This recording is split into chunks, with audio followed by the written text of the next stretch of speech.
അൽഹംദുലില്ലാഹി റബ്ബിൽ ആലമീൻ സ്വലാത്തു വസ്സലാമു അലാ അഷ്റഫിൽ മുർസലീൻ വഅലാ ആലിഹി വസഹ്ബിഹി അജ്മഈൻ.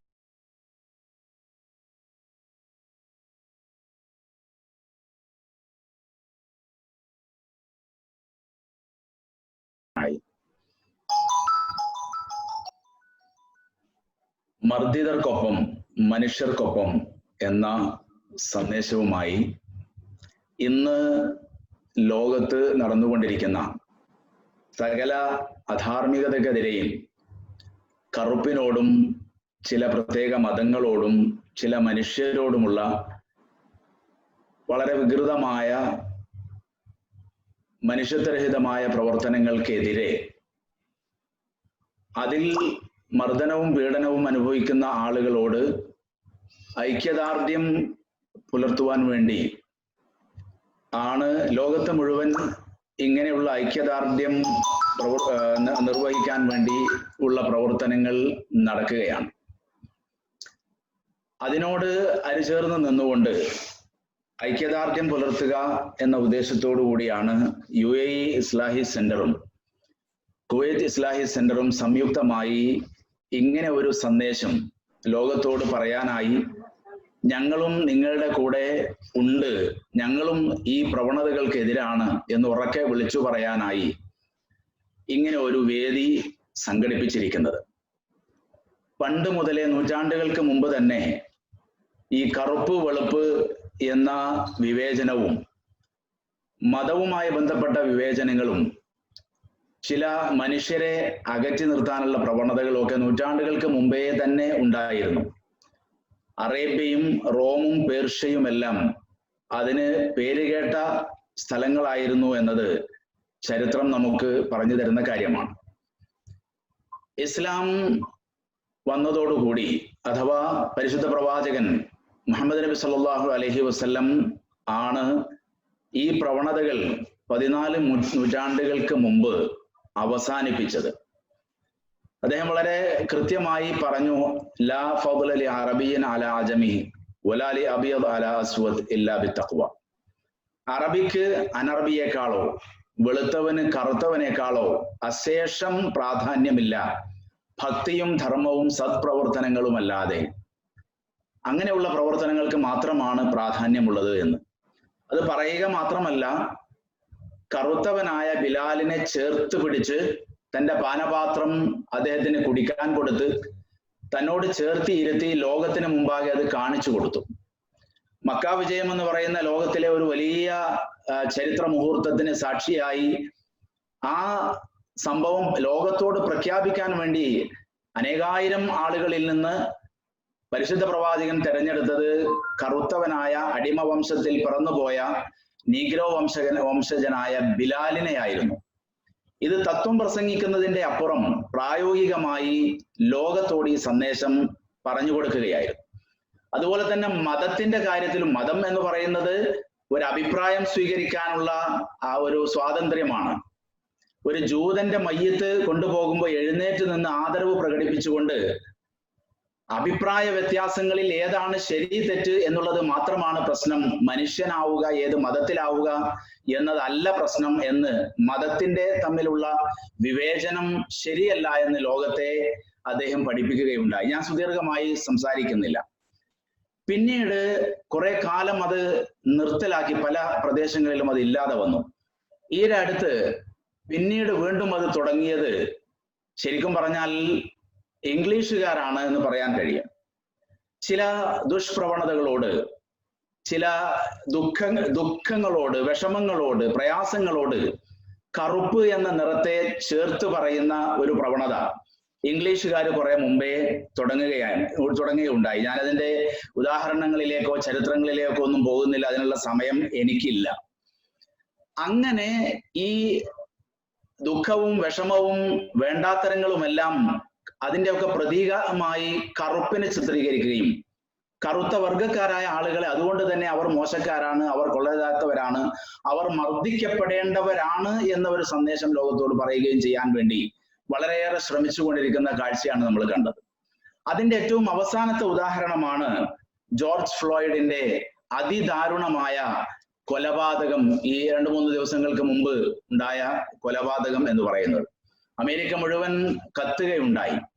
പട്ടാളത്തെ ഇറക്കി അടിച്ചമർത്താൻ വേണ്ടി ശ്രമിച്ചപ്പോഴും അതിനൊന്നും പ്രതിഷേധക്കാർ വഴങ്ങിക്കൊടുക്കാതെ വന്നപ്പോ പട്ടാളക്കാർ തന്നെ മനുഷ്യരുടെ മുമ്പിൽ മുട്ടുകുത്തി മാപ്പ് പറഞ്ഞുകൊണ്ട് ലോകത്തോട് ചില സന്ദേശങ്ങൾ പറഞ്ഞതായി നമ്മൾ കാണുകയുണ്ടായി.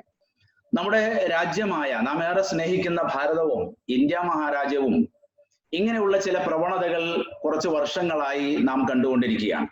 ചാതുർവർണ്ണ്യം പണ്ടേ നിലനിന്ന നാട്ടിൽ പിന്നീട് വീണ്ടും അതിലേക്ക് തന്നെ കൊണ്ടുപോകാനുള്ള ഒരു പ്രവണതയും വെളുത്തവരും ചില പ്രത്യേക മതത്തിൽപ്പെട്ട ആളുകളും അവരാണ് പ്രമാണിമാർ എന്നതുകൊണ്ടും മറ്റുള്ളവരെല്ലാം തന്നെ അടിച്ചമർത്തേണ്ടവരാണ്, അടിച്ചമർത്തപ്പെടേണ്ടവരാണ് എന്നുള്ള തരത്തിലുള്ള പ്രവർത്തനങ്ങളും അതിലെ ആ ഒരു രാഷ്ട്രീയത്തിലേക്കുമുള്ള ഒരു വലിയ പ്രവൃത്തികൾ നടന്നുകൊണ്ടിരിക്കുകയാണ്. അതിനുവേണ്ടി എന്തും ചെയ്യാൻ ദളിതരെയും ചില പ്രത്യേക മുസ്ലിംകളെയും അതുപോലെ കറുത്ത വർഗക്കാരെയും അധസ്ഥിതരായ ആളുകളെയും വളരെ നിഷ്ഠൂരമായി ആക്രമിക്കുവാനും നിഷ്കാസനം ചെയ്യുവാനും വേണ്ടിയുള്ള പ്രവർത്തനങ്ങൾ അങ്ങനെ നടന്നു വരികയാണ്.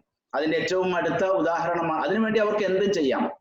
ഇപ്പോ ഏറ്റവും അവസാനമായി നമ്മൾ കേട്ടത് ഒരു മുൻ മന്ത്രിയുടെ, കേന്ദ്രമന്ത്രിയുടെ ഒരു ആന കൊല്ലപ്പെട്ടതുമായി ബന്ധപ്പെട്ട് ഗർഭിണിയായ ആന മലപ്പുറം എന്ന് പറയുന്ന ജില്ലയിൽ അതിദാരുണമായി കൊല്ലപ്പെട്ടിരിക്കുന്നു.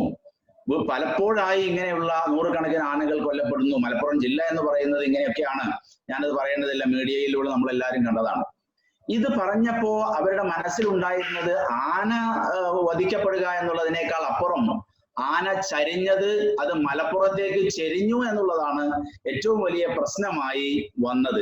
ഇതിലൊക്കെ അടങ്ങിയിരിക്കുന്ന രാഷ്ട്രീയമോ ഇതിലൊക്കെ അടങ്ങിയിരിക്കുന്ന മറ്റു കാര്യങ്ങളോ ഒക്കെ നമുക്ക് മനസ്സിലാക്കാൻ യാതൊരു പ്രയാസവുമില്ല. എന്നാൽ ഗർഭിണിയുടെ വയറ്റിൽ ശൂലം കുത്തിയിറക്കി ഗർഭസ്ഥ ശിശുവിനെ പുറത്തെടുത്ത് ആ രക്തം ആഘോഷിച്ച ആളുകളാണ് ഗർഭിണിയായ ഒരു ആനയ്ക്ക് വേണ്ടി ഇങ്ങനെ കരഞ്ഞുകൊണ്ടിരിക്കുന്നത് എന്നുള്ള വിരോധാഭാസവും നാം കണ്ടുകൊണ്ടിരിക്കുകയാണ്.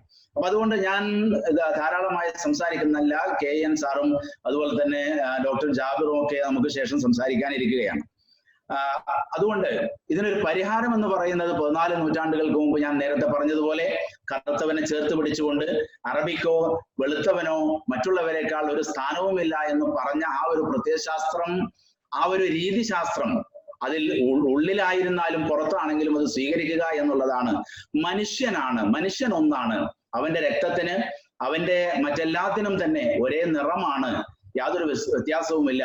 അവൻ നിറം വ്യത്യാസപ്പെടുന്നത് അവന്റെ കുറ്റം കൊണ്ടല്ല. അവൻ മതം സ്വീകരിക്കുന്നത് ഏറ്റവും ശരിയായത് എനിക്ക് തോന്നുന്നത് ഇതാണ് എന്ന അഭിപ്രായം സ്വീകരിക്കുക എന്ന അവസ്ഥയിൽ മാത്രമാണ് എന്നൊക്കെ കാണാൻ കഴിയുന്ന ഒരവസ്ഥ ഉണ്ടായാൽ മാത്രമേ ഇതിനൊക്കെ അറുതി വരികയുള്ളൂ. ഞാൻ എൻ്റെ വാക്കുകൾ അവസാനിപ്പിക്കുകയാണ്. എൻ്റെ ഉത്തരവാദിത്വം ഈ ഐക്യദാർഢ്യം, ഈ മർദ്ദിതർക്കൊപ്പം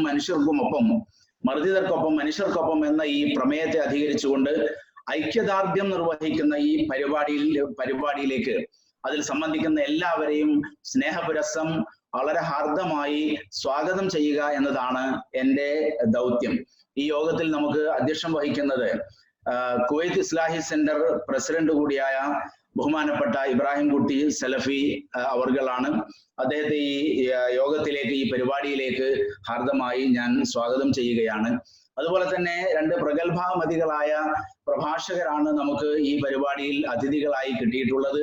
ഒന്ന്, നമുക്ക് ഏവർക്കും തന്നെ വർഷങ്ങളായി സുപരിചിതമായിട്ടുള്ള നമ്മുടെ മുഖ്യാതിഥി KN കുഞ്ഞഹമ്മദ് സാർ അവർകളാണ്.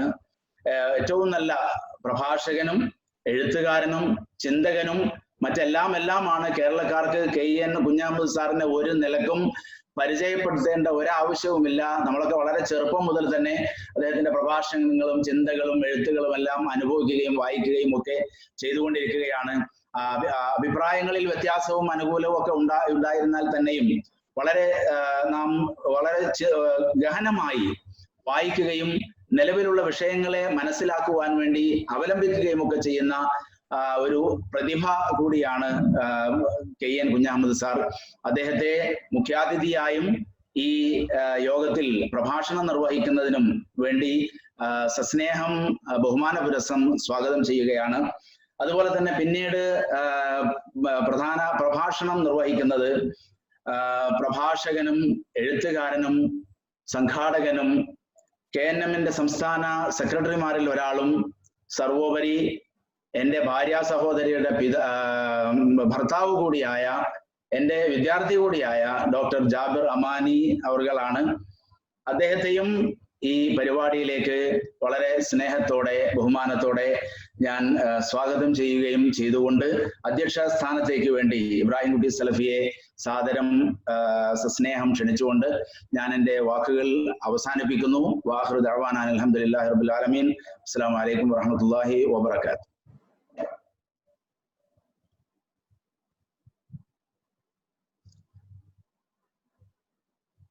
ഇബ്രാഹിം കുട്ടി സലഫി.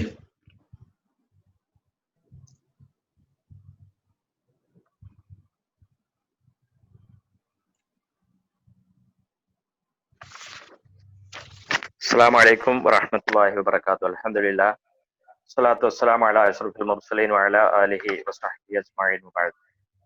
ബഹുമാന്യരായ സഹോദരന്മാരെ, UAE ഇന്ത്യൻ ഇസ്ലാഹി സെന്ററിന്റെ നേതാക്കന്മാരെ, പ്രവർത്തകരെ, നമ്മുടെ ഇന്നത്തെ ഈ പരിപാടിയുടെ ചീഫ് ഗസ്റ്റുകളായ KN സാർ, അതുപോലെ തന്നെ ജാബിർ അമാനി, സഹോദരന്മാരെ, സഹോദരിമാരെ, ലോകം ഒരു പുതിയ ജീവിത ക്രമത്തിലേക്ക് പോയിക്കൊണ്ടിരിക്കുകയാണ്. കൊറോണ നമ്മുടെ ജീവിതത്തിൽ ഒരുപാട് മാറ്റത്തിന് പ്രേരിപ്പിച്ചുകൊണ്ടിരിക്കുകയാണ്. ചിലപ്പോൾ കൊറോണ നമ്മുടെ ജീവിതത്തിന്റെ ഒരു ഭാഗമായി തീരാനും സാധ്യതയാണ്. അതിനോട് പൊരുത്തപ്പെട്ടുകൊണ്ട് ജീവിക്കാനേ ഇനി നമുക്ക് സാധിക്കുകയുള്ളൂ. ഖേദകരമെന്ന് പറയട്ടെ, ഈ പ്രതിസന്ധികൾക്കിടയിലും ലോകത്ത് വർണ്ണ വർഗ ജാതീയതയുടെ ഭീകരത നടമാടിക്കൊണ്ടിരിക്കുകയാണ്. ഏറ്റവും പരിഷ്കൃത രാജ്യങ്ങളിൽ പോലും ഇപ്പോഴും ഇത് തുടർന്നുകൊണ്ടിരിക്കുന്നു. ഇതിന്റെ പേരിൽ മരണങ്ങൾ സംഭവിച്ചുകൊണ്ടിരിക്കുന്നു. ഇവിടെയാണ് ഇന്നത്തെ നമ്മുടെ ഈ പരിപാടിയുടെ പ്രസക്തി. മർദ്ദിതർക്കൊപ്പം മനുഷ്യർക്കൊപ്പം എന്ന തലക്കെട്ടിൽ നാം നടത്തുന്ന ഐക്യദാർഢ്യ സംഗമം. വിശുദ്ധ ഖുർആനിലെ ഒരു വചനം ഓർമ്മ വരികയാണ്. യാ അയ്യുഹന്നാസ് ഇന്നാ ഖലഖനാകും മിൻ ദക്കരിൻ വ ഉൻസ വജഅൽനാകും ശുഊബൻ വഖബാഇല ലിതആറഫു ഇന്ന അക്രമക്കും ഇൻദല്ലാഹി അത്ഖാകും. മനുഷ്യവർഗത്തെ ആകമാനം അഭിസംബോധന ചെയ്തുകൊണ്ട് റബ്ബ് സുബ്ഹാനഹു വ തആല പറയുന്നത്, ഒരാണിൽ നിന്നും ഒരു പെണ്ണിൽ നിന്നുമാകുന്നു നാം നിങ്ങളെ സൃഷ്ടിച്ചിട്ടുള്ളത് എന്നാണ്. നിങ്ങളെ വ്യത്യസ്ത ഗോത്രങ്ങളും അതുപോലെ തന്നെ വിഭാഗങ്ങളൊക്കെ ആക്കി തീർത്തത് നിങ്ങളെ പരസ്പരം അറിയാൻ വേണ്ടിയാണ്. പക്ഷെ ഇന്ന അക്രമക്കും ഇൻദല്ലാഹി അത്ഖാകും, അള്ളാഹുവിന്റെ അടുത്ത് ഏറ്റവും മാന്യൻ, നിങ്ങളിൽ ഏറ്റവും തഖ്വയുള്ളവൻ അള്ളാഹുവിനെ സൂക്ഷിച്ചുകൊണ്ട് ജീവിക്കുന്നവനാണ് എന്നാണ്. സഹോദരന്മാരെ, എനിക്ക് ശ്വസിക്കാൻ കഴിയുന്നില്ല, ശ്വാസം മുട്ടുന്നു എന്ന ഒരു സഹോദരന്റെ അവസാന ശബ്ദം ലോകത്ത് മുഴങ്ങിക്കൊണ്ടിരിക്കുകയാണ്. തൊലി കറുത്തതിന്റെ പേരിൽ ഞെക്കിഞ്ഞരിച്ചു കൊന്ന വർണ്ണവെറിയുടെ ക്രൂരത ഇന്നത് അമേരിക്കയിൽ നിയന്ത്രിക്കാൻ സാധിക്കാത്ത വിധം പ്രതിഷേധങ്ങളും പ്രകടനങ്ങളും സമരങ്ങളുമായി കത്തിപ്പടർന്നു നിൽക്കുകയാണ്. ഇനി നമ്മുടെ രാജ്യത്തേക്ക് കടന്നു വന്നാലും സ്ഥിതി വ്യത്യസ്തമല്ല. വരേണ്യവർഗത്തിന്റെ അടിച്ചമർത്തലുകൾ തുടർന്നു കൊണ്ടിരിക്കുകയാണ്. പശുവിന്റെ പേരിലും ജാതിയുടെ പേരിലും കൊടും വർഗീയത ഇന്നും നടമാടിക്കൊണ്ടിരിക്കുകയാണ്. ഒരു ന്യൂനപക്ഷ വിഭാഗത്തെ ആട്ടിപ്പുറത്താക്കാൻ പലതരത്തിലുള്ള കരി നിയമങ്ങളും നടപ്പിലാക്കിക്കൊണ്ടിരിക്കുന്ന ഈ സന്ദർഭത്തിൽ ഈ കരി നിയമങ്ങൾക്കെതിരെ ജനാധിപത്യ വിശ്വാസികളും രാജ്യത്തെ സ്നേഹിക്കുന്നവരും ഒറ്റക്കെട്ടായി നിലകൊണ്ടിരിക്കുന്ന ഒരു സാഹചര്യമാണ് നമ്മൾ കണ്ടുകൊണ്ടിരിക്കുന്നത്. തടുക്കാൻ കഴിയാത്ത പ്രതിഷേധങ്ങൾ രാജ്യത്തിന്റെ മുക്കുമൂലയിൽ പോലും അണപൊട്ടി ഒഴുകിക്കൊണ്ടിരിക്കുകയാണ്. രാജ്യത്തെ കലാലയങ്ങളും ഈ പ്രതിഷേധങ്ങൾ കൊണ്ട് അല്ലെങ്കിൽ സമരങ്ങൾ കൊണ്ട് ഇതിനെതിരെ രംഗത്ത് വന്നു. പക്ഷേ കൊറോണയുടെ മറപിടിച്ച് ഇപ്പോൾ ഇത്തരത്തിലുള്ള സമരങ്ങളിലും പ്രതിഷേധങ്ങളിലും പങ്കെടുത്ത ആളുകളെ തിരഞ്ഞു പിടിച്ച് അറസ്റ്റ് ചെയ്തുകൊണ്ടിരിക്കുകയാണ്. അതും രാജ്യദ്രോഹം കുറ്റം ചുമത്തി ഒരിക്കലും ജാമ്യം കിട്ടാത്ത വകുപ്പുകൾ ഉൾപ്പെടുത്തിക്കൊണ്ടാണ് ഇത്തരത്തിലുള്ള ഒരു നീചമായ പ്രവൃത്തി നടന്നുകൊണ്ടിരിക്കുന്നത്. ഇതൊരു വശത്ത്. മറുവശത്ത് കലാപത്തിനും കൊലക്കും ആഹ്വാനം ചെയ്ത പാർലമെന്റ് അംഗങ്ങൾ വരെയുള്ള ആളുകൾ സ്വൈരവിഹാരം നടത്തുന്ന മറ്റൊരു കാഴ്ച അപ്പുറത്തും നമുക്ക് കാണുന്നു.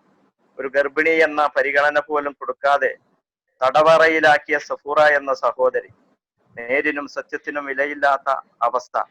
ഉത്തരവാദിത്തപ്പെട്ടവർക്കറിയാം കൊറോണ കൊണ്ട് പ്രതിഷേധങ്ങളോ സമരമുറകളോ ഉണ്ടാകില്ലെന്നത്. ഇവിടെയാണ് ഇത്തരത്തിലുള്ള സംഗമങ്ങളുടെ പ്രസക്തി, ഐക്യദാർഢ്യ സംഗമങ്ങളുടെ പ്രസക്തി. ഈ അപകടകരമായ പോക്ക് നാം തിരിച്ചറിഞ്ഞേ മതിയാകൂ. ഇത്തരത്തിൽ അറസ്റ്റ് ചെയ്യപ്പെട്ട എല്ലാവരെയും മോചിപ്പിക്കണമെന്ന്, വിട്ടയക്കണമെന്നാണ് ഈ സംഗമം ബന്ധപ്പെട്ട ആളുകളോട് അഭ്യർത്ഥിക്കുന്നത്, ആവശ്യപ്പെടുന്നത്. മനുഷ്യന് വേണ്ടി സംസാരിക്കാൻ ഇവിടെ ആളുകളില്ല, മറിച്ച് മൃഗങ്ങൾക്ക് വേണ്ടി സംസാരിക്കാൻ യഥേഷ്ടം ആളുകളുമുണ്ട്. ഈ കപടത നാം തിരിച്ചറിയണം. ഇത്തരത്തിലുള്ള കാര്യങ്ങൾ പ്രതിഷേധാർഹമാണ് എന്ന് കൂടി ഈ സന്ദർഭത്തിൽ സൂചിപ്പിക്കുകയാണ്. ഈ സംഗമം നമുക്ക് വളരെ നല്ല രൂപത്തിൽ നമുക്കത് നിർവഹിച്ച് മുന്നോട്ട് പോകേണ്ടതുണ്ട്. പ്രതിഷേധങ്ങളും അതുപോലെ തന്നെ മറ്റു ശബ്ദങ്ങളും ഇനിയും നമുക്ക് സമൂഹത്തിലും അതുപോലെ തന്നെ രാഷ്ട്രീയ രംഗത്തുമുള്ള ആളുകളൊക്കെ ഉയർത്തിക്കൊണ്ട് വരേണ്ടതുമുണ്ട്. ഈ പരിപാടിയുടെ ഞാൻ എൻ്റെ സംസാരം നീട്ടിക്കൊണ്ടു പോകുന്നില്ല. ഈ പരിപാടിയിൽ മുഖ്യ പ്രഭാഷണം നടത്തുന്ന നമുക്ക് എല്ലാവർക്കും അറിയാവുന്നതുപോലെ തന്നെ സ്വാഗത ഭാഷണത്തിൽ സൂചിപ്പിച്ചതുപോലെ തന്നെ എല്ലാ ആനുകാലിക കാര്യങ്ങളിലും ഇടപെടുന്ന ബഹുമാന്യനായ KN സാറാണ്. അദ്ദേഹത്തെ പരിചയപ്പെടുത്തേണ്ട ആവശ്യമില്ല. അദ്ദേഹത്തെ ഈ പരിപാടിയിലേക്ക് അദ്ദേഹത്തിന്റെ വിഷയം അവതരിപ്പിക്കാൻ വേണ്ടി, സംസാരിക്കാൻ വേണ്ടി വളരെ ആദരവപൂർവം ബഹുമാന പുരസ്സരം സ്വാഗതം ചെയ്യുകയാണ്. അതിനുവേണ്ടി അദ്ദേഹത്തെ ക്ഷണിക്കുകയാണ്. ആദരണീയനായ അധ്യക്ഷൻ, പ്രിയപ്പെട്ട സുഹൃത്തുക്കളെ, ലോകത്തുടനീളം വ്യത്യസ്ത കാഴ്ചപ്പാടുകൾ പുലർത്തുന്ന മനുഷ്യർ എല്ലാ അഭിപ്രായ വ്യത്യാസങ്ങൾക്കും അപ്പുറം നിന്ന് ഇന്ന് നടന്നുകൊണ്ടിരിക്കുന്ന, പ്രത്യേകിച്ചും സ്വാഗത പ്രസംഗത്തിലും അധ്യക്ഷ പ്രസംഗത്തിലും വളരെ കൃത്യമായി അവതരിപ്പിക്കപ്പെട്ടതുപോലെ വംശീയ വിദ്വേഷത്തിനും വർണ്ണവിവേചനത്തിനും ജാതി ഭീകരതക്കും നവഫാസിസ്റ്റ് കോർപ്പറേറ്റ് വൽക്കരണത്തിനുമെതിരെയുള്ള വിപുലമായ പ്രതികരണങ്ങളും പ്രതിഷേധങ്ങളും ഇന്ന് ലോകത്ത് നടന്നുകൊണ്ടിരിക്കുകയാണ്. അതിലേറ്റവും പ്രധാനപ്പെട്ടത് ആവർത്തിക്കപ്പെട്ടതുപോലെ ജോർജ് ഫ്ലോയിഡിന്റെ ദാരുണമായ അന്ത്യമാണ്. അതിനെ കേവലമായ ഒരു കൊലയെന്ന് ചുരുക്കി പറയാനാവില്ല. അതിനപ്പുറത്ത് തൻ്റെ പ്രാണൻ തന്നെ വിട്ടു പിരിയുമ്പോൾ, ആ പിടച്ചിൽ അനുഭവിക്കുമ്പോൾ അയാൾ ഉച്ചരിച്ച ആ അവസാനത്തെ വാക്യം, എനിക്ക് ശ്വാസം മുട്ടുന്നു എന്നുള്ളത് ലോകത്തിലെ വിമോചന പ്രവർത്തനങ്ങളുടെ താക്കോൽ വാക്യമായി, തത്വചിന്ത തന്നെയായി പരിണമിച്ചിരിക്കുകയാണ്. ഒരു കൊച്ചു വാക്യം ഇത്രയേറെ കരുത്താർജിക്കുന്നതിന് ലോകം സാക്ഷ്യം വഹിച്ച ഒരു അപൂർവ സന്ദർഭം കൂടിയാണ് ഇപ്പോൾ നാം അഭിമുഖീകരിക്കുന്ന ഇന്നത്തെ ലോക പശ്ചാത്തലം. നാളിതുവരെയുള്ള ചരിത്രത്തിൽ ആദ്യമായി അമേരിക്കയുടെ പ്രസിഡന്റ് ഡൊണാൾഡ് ട്രംപിന് ബർഗറിൽ അഭയം തേടേണ്ടി വന്നു. ജനാധിപത്യത്തെയും മതനിരപേക്ഷതയും മനുഷ്യത്വത്തെയും കൊലവിളിച്ചുകൊണ്ടുള്ള ഡൊണാൾഡ് ട്രംപിന്റെ അലർച്ചകൾക്കും ആക്രോശങ്ങൾക്കും അമേരിക്കയുടെ ജനത ഒറ്റക്കെട്ടായി ജോർജ് ഫ്ലോയിഡ് വധത്തിന്റെ പശ്ചാത്തലത്തിൽ മറുപടി നൽകി കഴിഞ്ഞു എന്നുള്ളതാണ് ഏറ്റവും ആവേശകരമായിട്ടുള്ളത്. നാം ഓർമ്മിച്ചെടുക്കേണ്ടത്, ഇതിനു മുമ്പും അമേരിക്കയിൽ വർണ്ണവിവേചനത്തിന്റെ പേരിലുള്ള ക്രൂരമായ വേട്ടയാടലുകൾ ഉണ്ടായിട്ടുണ്ട്. ഐ ഹാവ് എ ഡ്രീം, എനിക്കൊരു സ്വപ്നമുണ്ട് എന്ന മാർട്ടിൻ ലൂതർ ജൂനിയറിന്റെ ആവേശകരമായ പ്രസംഗം 1963 വാഷിംഗ്ടണിലേക്ക് മാർച്ച് നടത്തിക്കൊണ്ട് ലിങ്കൺ സ്മാരകത്തിന്റെ പടികളിൽ കയറി നിന്ന് മാർട്ടിൻ ലൂതർ ജൂനിയർ പറഞ്ഞത്, എനിക്കൊരു സ്വപ്നമുണ്ട്, എൻ്റെ 4 കറുത്ത മക്കൾ ഈ രാജ്യത്ത് അവരുടെ നിറത്തിന്റെ പേരിലല്ല, അവരുടെ കഴിവുകളുടെ പേരിൽ അംഗീകരിക്കപ്പെടുന്ന ഒരു കാലം വരും. അന്ന് കറുത്ത കുട്ടികളും വെളുത്ത കുട്ടികളും, വെളുപ്പിനും കറുപ്പിനും അപ്പുറം ഇവിടെ മുന്നോട്ട് വെക്കപ്പെട്ടതുപോലെ മർദ്ദിതർക്കും മനുഷ്യനുമൊപ്പം എന്ന മഹത്തായ കാഴ്ചപ്പാട് ഉയർത്തിപ്പിടിച്ചുകൊണ്ട് ഐക്യപ്പെടുന്ന ഒരു കാലത്തെയാണ് ഞാൻ സ്വപ്നം കാണുന്നത്. അദ്ദേഹം ആ പ്രസംഗത്തിൽ ഒരു കാര്യം കൂടി പറഞ്ഞു. അത് നീതിയുടെ ബാങ്ക് പൊളിഞ്ഞിട്ടില്ല, പൊളിയുകയില്ല. ഒരുപക്ഷെ ആ പ്രഭാഷണത്തിലെ ഏറ്റവും പ്രകാശപൂർണമായ വാക്യം എന്ന് പറയുന്നത് എന്നെ സംബന്ധിച്ചിടത്തോളം നീതിയുടെ ബാങ്ക് പൊളിഞ്ഞിട്ടില്ല, പൊളിയുകയില്ല എന്ന പ്രഖ്യാപനമാണ്. പക്ഷേ നീതിയുടെ ബാങ്ക് ഒരിക്കലും പൊളിയുകയില്ല എന്ന പ്രത്യാശ നമുക്ക് ഉയർത്തിപ്പിടിക്കേണ്ടതുണ്ട്. അതേസമയം 1968 ഏപ്രിൽ 4 വെള്ളഭീകരത മാർട്ടിൻ കിങ് ജൂനിയറിനെ വെടിവെച്ച് വീഴ്ത്തുകയാണ് ഉണ്ടായത്. അവിടെ അവസാനിച്ചില്ല. മാൽക്കം എക്സിന്റെ അനുഭവങ്ങൾ, മുഹമ്മദ് അലി കാഷ്യസ് ക്ലൈയുടെ അനുഭവങ്ങൾ, അതുപോലെ തന്നെ നിരവധി അത്ലറ്റുകളുടെ, പ്രതിഭകളുടെ അനുഭവങ്ങൾ. പക്ഷേ അന്നൊക്കെ ഈ വർണ്ണവിവേചനത്തിനെതിരെ അമേരിക്കയിൽ പ്രതികരണങ്ങൾ ഉണ്ടായിട്ടുണ്ട്. അതൊരു വലിയ പരിധിവരെ കറുത്തവരുടെ മാത്രം നേതൃത്വത്തിലായിരുന്നു. വെള്ളക്കാർ അപൂർവമായിട്ടാണ് പങ്കെടുത്തിരുന്നത്. എന്നാൽ നമ്മൾ ഈ സംസാരിക്കുന്ന 2020 മെയ് മാസം 25 ജോർജ് ഫ്ലോയ്ഡിനെ ഒരു വെള്ള ഭീകര പോലീസ് ഉദ്യോഗസ്ഥൻ ക്രൂരമായി 8:45-9 മിനിറ്റ് നേരം തൻ്റെ കാൽമുട്ടുകൾക്കിടയിൽ കഴുത്തമർത്തി നിന്നപ്പോൾ ലോകത്തിലുള്ള എല്ലാ മനുഷ്യ സ്നേഹികളുടെയും കഴുത്തിനു മുകളിൽ അധികാരത്തിന്റെ, നവഫാസത്തിന്റെ, വർണ്ണഭീകരതയുടെ, വംശീയതയുടെ കാലുകൾ ഇതാ എത്തിക്കഴിഞ്ഞു എന്ന തിരിച്ചറിവ്, ആ തിരിച്ചറിവ് പങ്കുവെച്ചത് കറുത്തവർ മാത്രമല്ല, അമേരിക്കയിലെ വെളുത്തവരുമാണ്.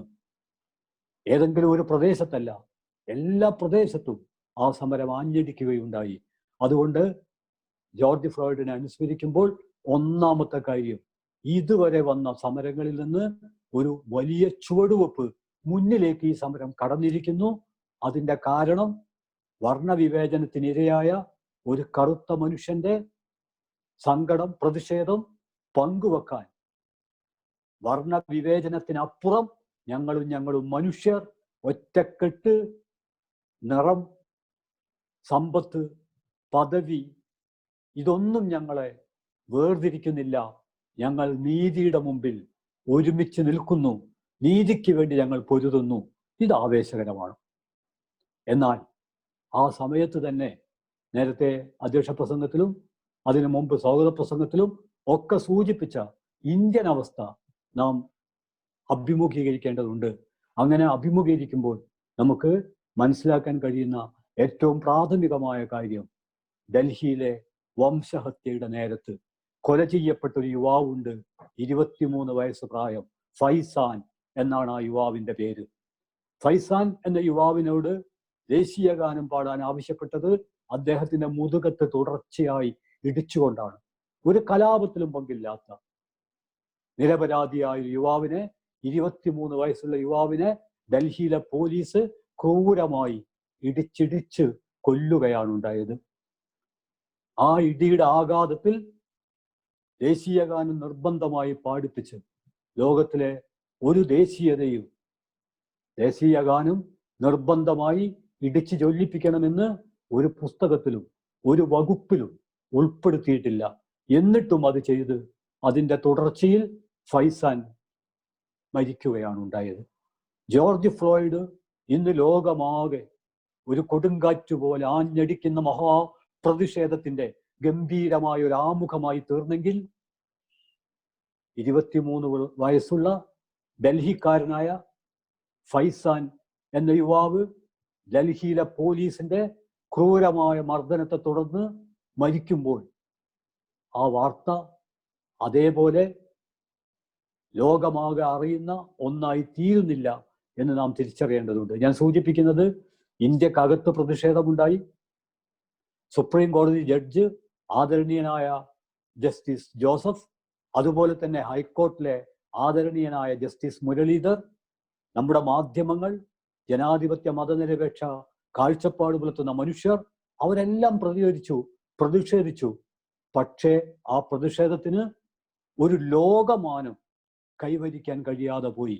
അങ്ങനെ പറയുമ്പോൾ ഡൽഹിയിലെ വംശഹത്യക്കെതിരെ ലോകം കണ്ണടച്ചു എന്ന് കരുതേണ്ടതില്ല. ലോകം അത് കണ്ടിട്ടുണ്ട്. പ്രതികരിച്ചിട്ടുണ്ട്. പക്ഷേ ജോർജ് ഫ്ലോയിഡിന്റെ ദാരുണമായ അന്ത്യത്തെക്കുറിച്ച് ആലോചിക്കുമ്പോൾ അനിവാര്യമായും അതിനോട് ചേർത്ത് വെച്ച് ആലോചിക്കേണ്ട ഒന്നാണ് ഫൈസാന്റെ ദാരുണമായ അന്ത്യം. അതോടൊപ്പം ഒരു കാര്യം കൂടി ഞാൻ കൂട്ടിച്ചേർക്കാം. നേരത്തെ അധ്യക്ഷ പ്രസംഗത്തിലും സ്വാഗത പ്രസംഗത്തിലുമെല്ലാം പറഞ്ഞ കാര്യമാണ്, പക്ഷേ നാം ആവർത്തിക്കേണ്ടതുണ്ട്.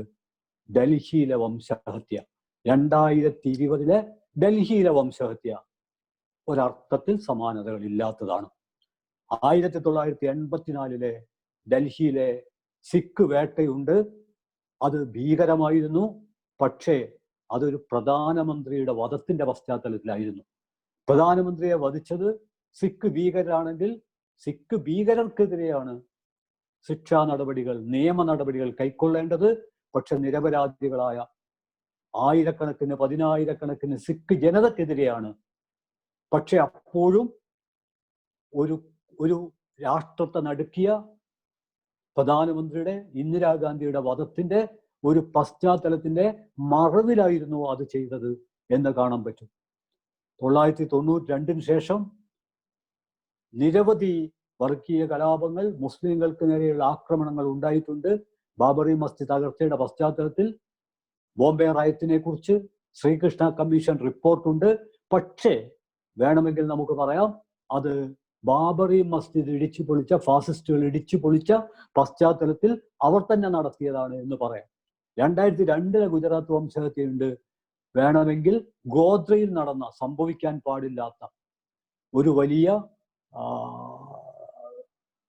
ആക്രമണത്തിന്റെ അനന്തരഫലമായിട്ടാണ് എന്ന് വാദിക്കാം. ഞാൻ സൂചിപ്പിക്കുന്നത് അത്തരം വാദങ്ങളോട് സാംസ്കാരിക പ്രവർത്തകർ, പൊതുപ്രവർത്തകർ യോജിക്കുന്നുണ്ടോ ഇല്ലയോ എന്നുള്ളതല്ല, മറിച്ച് അങ്ങനെയൊക്കെ വേണമെങ്കിൽ വാദിക്കാം. എന്നാൽ 2020 ഡൽഹി വംശഹത്യക്ക് എന്ത് ന്യായമാണ് പറയാനുള്ളത്? ഒറ്റ ന്യായമേ ഉള്ളൂ. അത് സ്വാതന്ത്ര്യാനന്തര ഭാരതം ഇതുവരെ കണ്ടിട്ടില്ലാത്ത അതിമഹത്തായ ഒരു ജനകീയ പ്രക്ഷോഭം പൗരത്വ ഭേദഗതി നിയമത്തിനെതിരെ ഉയർന്നു വന്നു. ഷഹീൻ ബാഗ് സമരം ലോകത്തിലെ എല്ലാ ഭാഷയിലെ നിഘണ്ടുക്കളിലും സ്വാതന്ത്ര്യ സമരം എന്ന അർത്ഥത്തിൽ ഉൾപ്പെടുത്തപ്പെടാവുന്ന ഒരു വാക്കായി ഷഹീൻ ബാഗ് മാറുകയുണ്ടായി. ആ സമരമാണ് ഇന്ത്യയിലെ ഫാസിസ്റ്റുകളെ, പ്രത്യേകിച്ചും 2014 അധികാരത്തിൽ വന്ന് ഈ സംസാരിക്കുന്ന സമയത്തും ഇന്ത്യ ഭരിച്ചുകൊണ്ടിരിക്കുന്ന നവഫാസിസ്റ്റ് രാഷ്ട്രീയ പ്രസ്ഥാനത്തെ ഏറ്റവും വ്യാകുലമാക്കിയത്, അവരെ അസ്വസ്ഥപ്പെടുത്തിയത് ആ സമരമാണ്. കൂട്ടത്തിൽ ഒരു കാര്യം കൂടി നാം ഓർക്കേണ്ടതുണ്ട്. ആ സമരം പൗരാവകാശ നിഷേധത്തിനെതിരെയുള്ള പ്രതികരണം മാത്രമായിരുന്നില്ല, അത് ജനങ്ങളുടെ ജീവിതാവശ്യങ്ങൾ മുൻനിർത്തിക്കൊണ്ടുള്ള, അതായത് തൊഴിൽ നിയമങ്ങൾ, തൊഴിലില്ലായ്മ ഉൾപ്പെടെ എല്ലാ ജനകീയ ആവശ്യങ്ങളും ഉയർത്തിക്കൊണ്ടുള്ള ഒരു മഹാസമരമായിരുന്നു.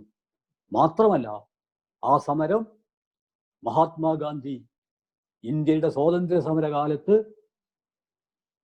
ജനങ്ങളുടെ ജീവത്തായ പ്രതികരണത്തിന് അഹിംസയിലൂടെ രൂപം നൽകിയതിനെ അനുസ്മരിപ്പിക്കുന്ന തരത്തിൽ സ്വാതന്ത്ര്യാനന്തര ഭാരതം കണ്ട ഏറ്റവും അഹിംസാത്മകമായ സമരമായിരുന്നു. ഇന്ത്യൻ ഭരണഘടനയുടെ ആമുഖം വായിച്ചുകൊണ്ട്, പാട്ടുകൾ പാടിക്കൊണ്ട്, കഥകൾ പറഞ്ഞുകൊണ്ട്, പുസ്തകങ്ങൾ വായിച്ചുകൊണ്ട് ചെറിയ കുട്ടികൾ, ഗർഭിണികൾ, പ്രായമുള്ളവർ, യുവാക്കൾ ഉൾപ്പെടെ എല്ലാവരും ചേർന്ന് നടത്തിയ സമാനതകളില്ലാത്ത സമരമായിരുന്നു. ഒരു കാര്യം കൂടി നമ്മൾ ഓർമ്മിച്ചെടുക്കണം. കോവിഡ് വന്നപ്പോൾ എല്ലാ സമരങ്ങളും നിന്നുപോയപ്പോൾ അപ്പോഴും നിൽക്കാതെ നിവർന്നു നടത്തപ്പെട്ട സമരമായിരുന്നു ഷഹീൻ ബാഗ് സമരം. കോവിഡ് ആവശ്യപ്പെടുന്ന ആരോഗ്യ നിയമങ്ങൾ പാലിച്ചുകൊണ്ട് നിർവഹിക്കപ്പെട്ട സമരമായിരുന്നു. കോവിഡ് കാലത്തെ സമരം ഏതു തരമായിരിക്കണം എന്നതിൻ്റെ മാതൃകയായിരുന്നു. അത് ഇന്ത്യൻ ഫാസത്തെ ഏറെ അസ്വസ്ഥമാക്കി. ആ അസ്വസ്ഥതയിൽ നിന്നാണ് ഡൽഹിയിലെ വംശഹത്യ രൂപപ്പെട്ടത്. മറ്റൊരർത്ഥത്തിൽ പറഞ്ഞാൽ ഒരു ജനകീയ സമരത്തെ ഇല്ലായ്മ ചെയ്യാൻ വേണ്ടിയാണ് ഇന്ത്യൻ ഫാസിസ്റ്റുകൾ ഇന്ത്യയുടെ തലസ്ഥാന നഗരിയെ, ഞാൻ ഒരിക്കൽ കൂടി ആവർത്തിക്കുന്നു, സമാനതകളില്ലാത്തൊരു വംശഹത്യയായി ഡൽഹി അതിനു മുമ്പും 84 സിഖുകാർക്കെതിരെ നടത്തിയ വംശീയ യുദ്ധത്തിന്റെ സമയത്ത് മാത്രമല്ല, അതിനെ തുടർന്നും ഡൽഹിയിൽ സംഘർഷങ്ങളും കലാപങ്ങളും ഉണ്ടായിട്ടുണ്ട്. പക്ഷെ ഇത് റയറ്റല്ല, കലാപമല്ല, ഇത് വംശഹത്യയാണ്. ഇന്നും അതിൻ്റെ മുറിവ് ഉണങ്ങിയിട്ടില്ല. അതുകൊണ്ട് ഞാൻ കൂട്ടിച്ചേർക്കുന്നു, വർണ്ണ വിവേചനത്തിനും ജാതി ഭീകരതക്കുമെതിരെ പുരോഗമന കലാസാഹിത്യ സംഘം അതിൻ്റെ സംസ്ഥാന പ്രചരണത്തിന് മുദ്രാവാക്യമായി സ്വീകരിച്ചിട്ടുള്ളത് വർണ്ണവെറിക്കും ജാതി ഭീകരതക്കുമെതിരെ എന്ന ഒരു കാഴ്ചപ്പാടാണ്. അവിടെയാണ് ജോർജ് ഫ്ലോയ്ഡിന്റെ ദാരുണമായ അന്ത്യവും ഫൈസാന്റെ ദാരുണമായ അന്ത്യവും ഒന്നിച്ചു ചേരുന്നത്. ഇതാണ് ഒരു കാര്യം. രണ്ടാമത്തേത്, കറുപ്പിനെ കുറിച്ച് ആലോചിക്കുമ്പോൾ നമുക്കെല്ലാവർക്കും അറിയാം, കറുപ്പ്, വെളുപ്പ് ഇതൊക്കെ വ്യത്യസ്ത തരം വർണ്ണങ്ങൾ മാത്രമാണ്. ചൂടിനെ പ്രതിരോധിക്കുന്നതിന്റെ ഭാഗമായിട്ടാണ് കറുപ്പ് രൂപപ്പെടുന്നതെങ്കിൽ മഞ്ഞിനെ പ്രതിരോധിക്കുന്നതിന്റെ ഭാഗമായിട്ടാണ് വെളുപ്പ് രൂപപ്പെടുന്നത്. മെലാനിൻ എന്ന രാസപദാർത്ഥവുമായിട്ടാണ് ഈ കറുപ്പ് നിറം ബന്ധപ്പെട്ടിരിക്കുന്നത്. കറുപ്പിലോ വെളുപ്പിലോ ഏതെങ്കിലും തരത്തിലുള്ള മഹത്വമോ മഹത്വമില്ലായ്മയോ നിലനിൽക്കുന്നില്ല. എന്നാൽ എപ്രകാരമാണ് ഇന്ന് കറുപ്പ് എന്ന് പറയുന്നത് മർദ്ദിതരുടെ ജീവിതത്തിന്റെ ഭാഗമായി മാറിയത്? അത് അധിനിവേശം, സാമ്രാജ്യത്വം. കൃത്യമായി പറഞ്ഞാൽ വെള്ളക്കാർ എന്ന് ലോകം വെട്ടിപ്പിടിച്ചുവോ അന്നു മുതൽ വെളുപ്പ് മികച്ച വർണ്ണമാണ് എന്ന ഒരു മിത്ത് അവർ പ്രചരിപ്പിക്കുകയും വ്യത്യസ്ത രീതികളിലൂടെ അവരത് ദൃഢപ്പെടുത്തുകയും ചെയ്തു.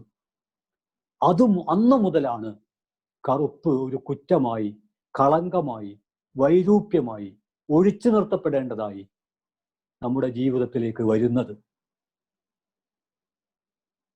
വെളുപ്പ് സൗന്ദര്യമാവുന്നത് പോലെ കറുപ്പും തവിട്ട് നിറവും എല്ലാം സൗന്ദര്യമാണ് എന്ന് നമുക്ക് തിരിച്ചറിയാൻ പറ്റും.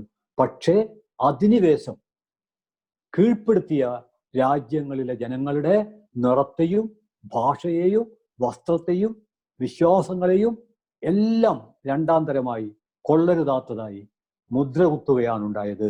അങ്ങനെയാണ് വിജയികളുടെ വർണ്ണം മികച്ച വർണ്ണം, വിജയികളുടെ ഭാഷ മികച്ച ഭാഷ, വിജയികളുടെ വസ്ത്രധാരണ രീതി മികച്ച വസ്ത്രധാരണ രീതി. അത് അധിനിവേശമാണ്.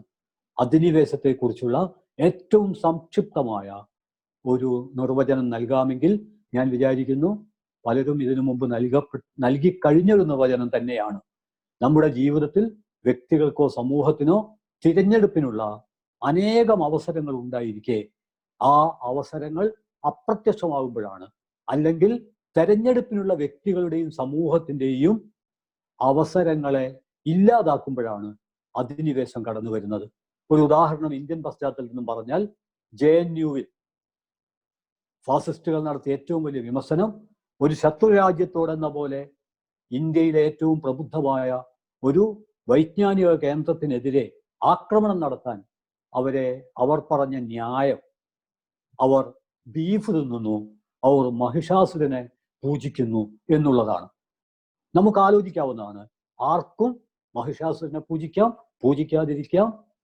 ആർക്കും ബീഫ് കഴിക്കാം, കഴിക്കാതിരിക്കാം. മട്ടൺ കഴിക്കാം. എന്ത് കഴിക്കണമെന്നുള്ളത് കഴിക്കുന്നവരാണ് തീരുമാനിക്കേണ്ടത്. എന്നാൽ ഒരാൾക്ക് തെരഞ്ഞെടുക്കാനുള്ള, മഹിഷാസുരനെ ആരാധിക്കണമോ വേണ്ടയോ എന്ന് തെരഞ്ഞെടുക്കാനുള്ള അവകാശം ചോദ്യം ചെയ്യപ്പെടുമ്പോൾ അത് അധിനിവേശമായി തീരും. അതുകൊണ്ട് രണ്ടാമത് ഞാൻ ഉന്നയിക്കാൻ ശ്രമിച്ചത്, കറുപ്പ് എല്ലാ കാലത്തും വെളുപ്പ് എല്ലാ കാലത്തും മുകളിലോ താഴെയോ ആയിരുന്നില്ല. മറിച്ച് എപ്പോഴാണോ സാമ്രാജ്യത്വം, ഇവിടെ നേരത്തെ ചൂണ്ടിക്കാണിച്ചു, ഇന്ത്യൻ പശ്ചാത്തലത്തിൽ തീർച്ചയായിട്ടും അത് ബ്രിട്ടീഷ് മേൽക്കോയ്മ തന്നെയാണ്.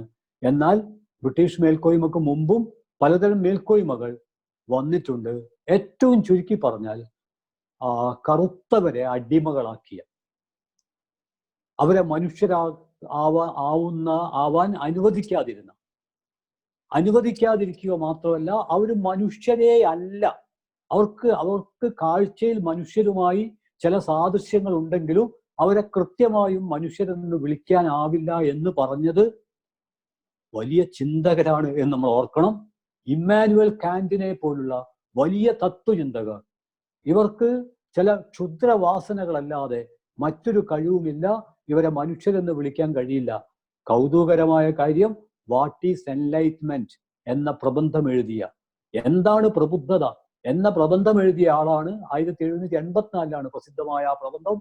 അതിലാണ് ഇമ്മാനുവൽ കാന്റ് കറുത്തവരെ ക്ഷുദ്രവാസനകൾ മാത്രമുള്ള ഒരു ജന്തു വിഭാഗമായി കണ്ടിട്ടുള്ളത്. ഡേവിഡ് ഹ്യൂമിനെ പോലുള്ള ചിന്തകന്മാരാവട്ടെ കറുത്തവർക്കിടയിൽ ചിന്തിക്കുന്ന, എന്തെങ്കിലും കഴിവുകളുള്ള ആരെങ്കിലും ഉള്ളതായി തെളിവുകളുണ്ടോ എന്ന് ചോദിക്കുകയാണ് ചെയ്തത്. അതിനേക്കാൾ കൗതുകരമായ ഒരു കാര്യം ഞാൻ ചൂണ്ടിക്കാണിക്കാം. 1940 വരെ ബ്രിട്ടനിൽ കറുത്തവരുടെയും വെള്ളക്കാരുടെയും രക്തം വേറെ വേറെ സൂക്ഷിക്കുകയാണ് ചെയ്തത്. എന്നാൽ രണ്ടാം ലോകമഹായുദ്ധത്തിന്റെ പശ്ചാത്തലത്തിൽ നിരവധി പട്ടാളക്കാർക്ക് മുറിവേൽക്കുകയും അവർക്ക് ആവശ്യത്തിന് രക്തം കിട്ടാത്തത് നിമിത്തം മരിക്കുകയും ചെയ്ത പശ്ചാത്തലത്തിലാണ് ചാൾസ് ഡ്രൂ എന്ന് പറയുന്ന ഒരു കാപ്പിരി ഡോക്ടർ, കറുത്ത ഡോക്ടർ, ബ്ലഡ് ബാങ്ക് കണ്ടുപിടിക്കുന്നത്. ബാങ്ക്ഡ് ബ്ലഡ് എന്ന പ്രബന്ധത്തിനാണ് അദ്ദേഹത്തിന് ഡോക്ടറേറ്റ് കിട്ടിയത്. ബാങ്ക്ഡ് ബ്ലഡ് 1940 അതിന്റെ അടിസ്ഥാനത്തിൽ രക്തത്തിന് വർണ്ണവ്യത്യാസമില്ലെന്നും അത് ഗ്രൂപ്പ് അടിസ്ഥാനത്തിലാണ്, അതുകൊണ്ട് തന്നെ വെള്ളക്കാർ കറുത്തവർ എന്ന വ്യത്യാസം പരിഗണിക്കേണ്ടതില്ല എന്ന നിലപാടെടുത്ത ചാൾസ് റിച്ചാർഡ് ഡ്രൂ എന്ന കറുത്ത ഡോക്ടറെ ജോലിയിൽ നിന്ന് പിരിച്ചുവിടുകയും പീഡിപ്പിക്കുകയും ചെയ്ത ചരിത്രം 2 നൂറ്റാണ്ട് മുമ്പുള്ളതല്ല, ഒരു 80 കൊല്ലം മുമ്പ് നേരത്തെ ഇവിടെ പരാമർശിച്ച ഇംഗ്ലണ്ടിൽ സംഭവിച്ചതാണ്. ഞാൻ കൂടുതൽ വിശദാംശങ്ങളെ കടക്കുന്നില്ല. രണ്ടാമത് അമർത്തി പറഞ്ഞ കാര്യം ഇതാണ്: അധിനിവേശമാണ് മനുഷ്യന്റെ നിറത്തെ, ഭക്ഷണത്തെ, വസ്ത്രത്തെ എല്ലാം കുറ്റകൃത്യങ്ങളുടെ, കൊള്ളരുതായ്മകളുടെ പട്ടികയിലേക്ക് മാറ്റിയത്. മൂന്നാമത്തെ ഒരു കാര്യം കൂടി പറഞ്ഞ് ഇത് അവസാനിപ്പിക്കാം എന്നാണ് വിചാരിക്കുന്നത്.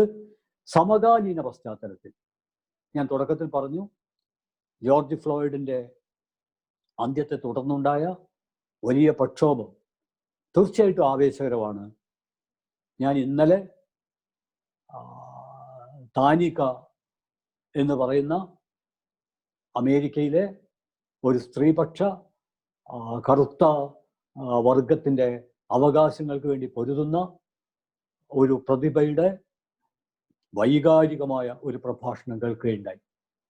ആ പ്രഭാഷണത്തിൽ അവർ ആവർത്തിച്ച് പറഞ്ഞത്, കറുത്തവർ നിയമം ലംഘിക്കുന്നു, അവർ കൊള്ളയടിക്കുന്നു, അവർ കൊള്ളക്കാരാണ്, അവർ ഭീകരരാണ്. ഇതൊക്കെയാണ് ഡൊണാൾഡ് ട്രംപ് പറഞ്ഞത്. താനിക ആവേശകരമായ പ്രസംഗത്തിൽ തീർച്ചയായിട്ടും ഒരല്പം പ്രകോപനമുണ്ട്. അത് ജോർജ് ഫ്ലോയിഡിന്റെ ദാരുണമായ അന്ത്യം സൃഷ്ടിച്ച ഒരു വൈകാരികതയുടെ പശ്ചാത്തലത്തിൽ രൂപപ്പെട്ടതായിരിക്കും. അതിലവർ പറഞ്ഞു, നിങ്ങളാണ് ഞങ്ങളെ കൊള്ളയടിച്ചത്, അമേരിക്കയാണ് ഇവിടുത്തെ ആദിമനിവാസികളെ കൊന്നു തള്ളിയത്, നിങ്ങളാണ് കൊള്ളയടിക്കാൻ ഞങ്ങളെ പഠിപ്പിച്ചത്, നിങ്ങളാണ് ആക്രമണം തുടങ്ങിയത്, നിങ്ങളാണ് ആക്രമികൾ എന്ന് പറഞ്ഞുകൊണ്ടുള്ള ആവേശകരമായ പ്രസംഗത്തിൽ അവർ പറയുന്നുണ്ട്, ഇനഫ് ഈസ് ഇനഫ്, വേണ്ടതിലധികമായി എന്നവർ പറയുന്നുണ്ട്. തീർച്ചയായിട്ടും അവിടെ രൂപപ്പെട്ട പ്രക്ഷോഭത്തിന് വെള്ളക്കാരും അതുപോലെ ലോകത്തിന്റെ വിവിധ ഭാഗങ്ങളിലുള്ള മനുഷ്യരും പിന്തുണ നൽകിയിട്ടുണ്ട്. അത് ആവേശകരമാണ്. ഇന്ത്യൻ പശ്ചാത്തലത്തിലേക്ക് വരുമ്പോൾ ഞാൻ നേരത്തെ സൂചിപ്പിച്ചു, ഇവിടെ പരാമർശിച്ചു ജാമിയ മില്ലിയ കോളേജിലെ, JNUവിലെ സർവകലാശാലകളിലെ പ്രബുദ്ധരായ വിദ്യാർത്ഥികളെ ലക്ഷ്യം വെച്ചുകൊണ്ട്, അതോടൊപ്പം തന്നെ നിരവധി അവിടുത്തെ പോലീസ് മേധാവിക്ക്, അമേരിക്കയിലെ പോലീസ് മേധാവിക്ക് ട്രംപിനോട് നിവർന്നു നിന്നുകൊണ്ട് നിങ്ങൾ ഇത്തരം അസംബന്ധങ്ങൾ പറയരുത് എന്ന് പറയാൻ കഴിഞ്ഞു. ബൈബിൾ എടുത്ത് രാഷ്ട്രീയ പ്രചാരണത്തിന് ആയുധമാക്കിയപ്പോൾ അത് അനുചിതമാണ് എന്ന് പറയാൻ അവിടുത്തെ ബിഷപ്പിന് കഴിഞ്ഞു. എന്നാൽ ഇന്ത്യൻ പശ്ചാത്തലത്തിലേക്ക് നമ്മൾ വരുമ്പോൾ നമ്മൾ കാണുന്നത് എന്താണ്? മലയാളത്തിന്റെ പ്രിയപ്പെട്ട എഴുത്തുകാരൻ PK പാറക്കടവ് എഴുതിയ ഒരു കുറിപ്പിൽ ഇവിടെ സത്യം പറയാൻ ശ്രമിച്ച സഞ്ജീവ് ഭട്ടിനെ പോലുള്ള ആളുകൾ തടവറയിലാവുന്നതിൻ്റെയും, അതേസമയം അമേരിക്കയിൽ അവിടുത്തെ പ്രസിഡന്റിന്റെ മുഖത്ത് നോക്കിയിട്ട് നിങ്ങൾ ഇത്തരം അപ്രസക്തമായ കാര്യങ്ങൾ വിളിച്ചു കൂവരുത് എന്നൊരു പോലീസ് ഉദ്യോഗസ്ഥന് അമേരിക്കൻ പ്രസിഡന്റിനോട് ഇതാണ് ഞാൻ അവസാനിപ്പിക്കുന്നത്. അമേരിക്കയിൽ വംശീയതയും വർണ്ണവിവേചനവും ഉണ്ട്. അതേസമയം അവിടെ പൗരാവകാശങ്ങളുടെ ഒരു പശ്ചാത്തലമുണ്ട്.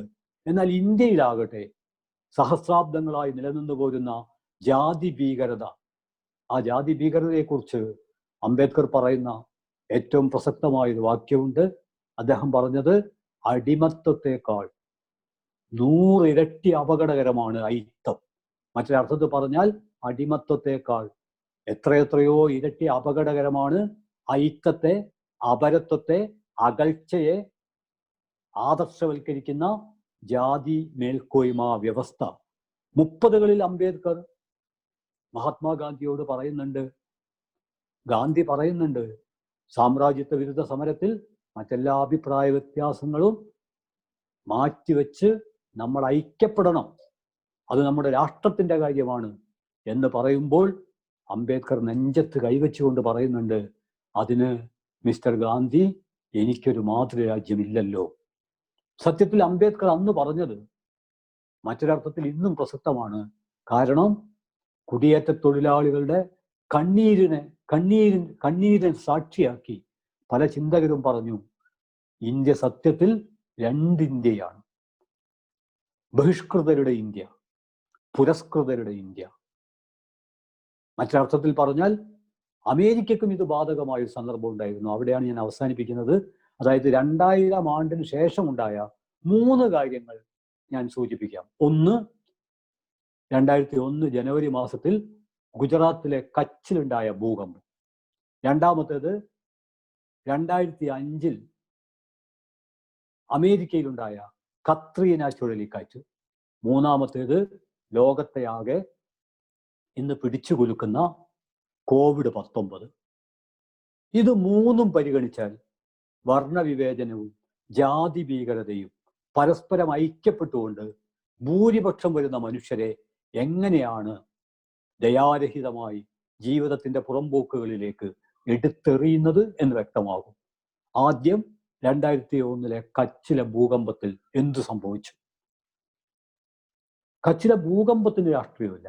പക്ഷെ ആ ഭൂകമ്പത്തിന്റെ ദുരിതം അനുഭവിക്കുന്ന ജനങ്ങളെ തുല്യതയോടെ പരിചരിക്കുന്നതിന് പകരം അവിടുത്തെ ദളിത് ഉൾപ്പെടെയുള്ള സാമൂഹ്യ വിഭാഗങ്ങളെ കാര്യമായി പരിചരിക്കാതെ, അപകടത്തിൽപ്പെട്ട അവർക്ക് വേണ്ടത്ര സഹായം നൽകാതെ സർക്കാർ പെരുമാറുകയുണ്ടായത്. ദുരിതാശ്വാസ പ്രവർത്തനത്തിൽ കടുത്ത വിവേചനം രൂപം കൊണ്ടു എന്ന വിമർശനം ഭൂകമ്പത്തെ തുടർന്ന് ഗുജറാത്തിലുണ്ടായി. 2005 കത്രീന ചുഴലിക്കാറ്റ് ഏറ്റവും കൂടുതൽ നാശം വിതച്ചത് ന്യൂ ഓർലിയൻസ് എന്ന് പറയുന്ന കറുത്തവർക്ക് ഭൂരിപക്ഷമുള്ള സ്ഥലമാണ്. അവിടെ അമേരിക്കൻ ഭരണകൂടം കറുത്തവർക്ക് കാര്യമായ ഒരു സഹായവും ചെയ്യാത്തത് ലോകത്തിലാകെ പ്രതിഷേധമുണ്ടാക്കി. ഒരു കറുത്ത പ്രതിഭ ഇപ്രകാരം പറഞ്ഞതായി രേഖപ്പെടുത്തപ്പെട്ടിട്ടുണ്ട്. അവർ പറഞ്ഞു, 2001 സെപ്റ്റംബർ 11 ഞാനൊരു അമേരിക്കക്കാരിയാണ് എന്നെനിക്ക് തോന്നി. എന്നാൽ 2005 കത്രീന വന്നപ്പോൾ ഞാൻ വെറും ഒരു കറുത്ത സ്ത്രീയാണ് എന്നെനിക്ക് മനസ്സിലായി.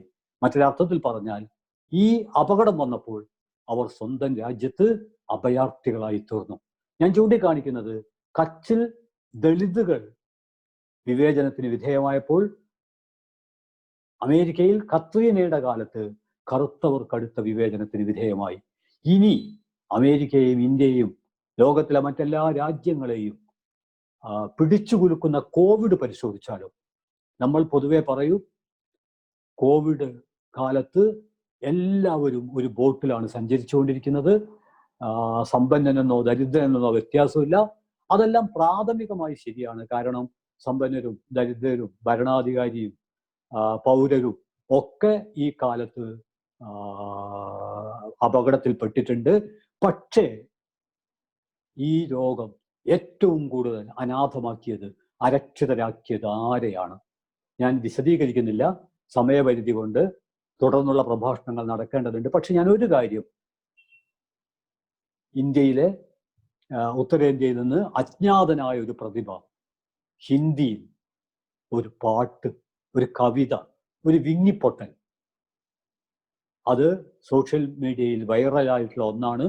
അതിൻ്റെ ചുരുക്കം, അതേക്കുറിച്ച് ഞാൻ പ്രത്യേകമായി ഒരു 20 മിനിറ്റുള്ള ഒരു പ്രഭാഷണം നടത്തിയിരുന്നു, ഞാൻ ആവർത്തിക്കുന്നില്ല. അതിൽ പറയുന്നത് സർക്കാര് ഇങ്ങനെ ഒരു ദിവസം പെട്ടെന്ന് ഒരു മഹാമാരി വരുമെന്നും മനുഷ്യരൊക്കെ അവരുടെ വീടുകളിൽ ഒളിക്കുമെന്നും വീടുകളിൽ നിന്ന് വളരെ വളരെ ദൂരെയായി പോയ ഞങ്ങൾ ഈ വിധം അനാഥമാകുമെന്നും ഞങ്ങൾ അറിഞ്ഞിരുന്നില്ല. പ്രിയപ്പെട്ട സർക്കാരെ, ഞങ്ങൾ നിങ്ങളുടെ കാലിൽ സാഷ്ടാംഗം വീഴുകയാണ്.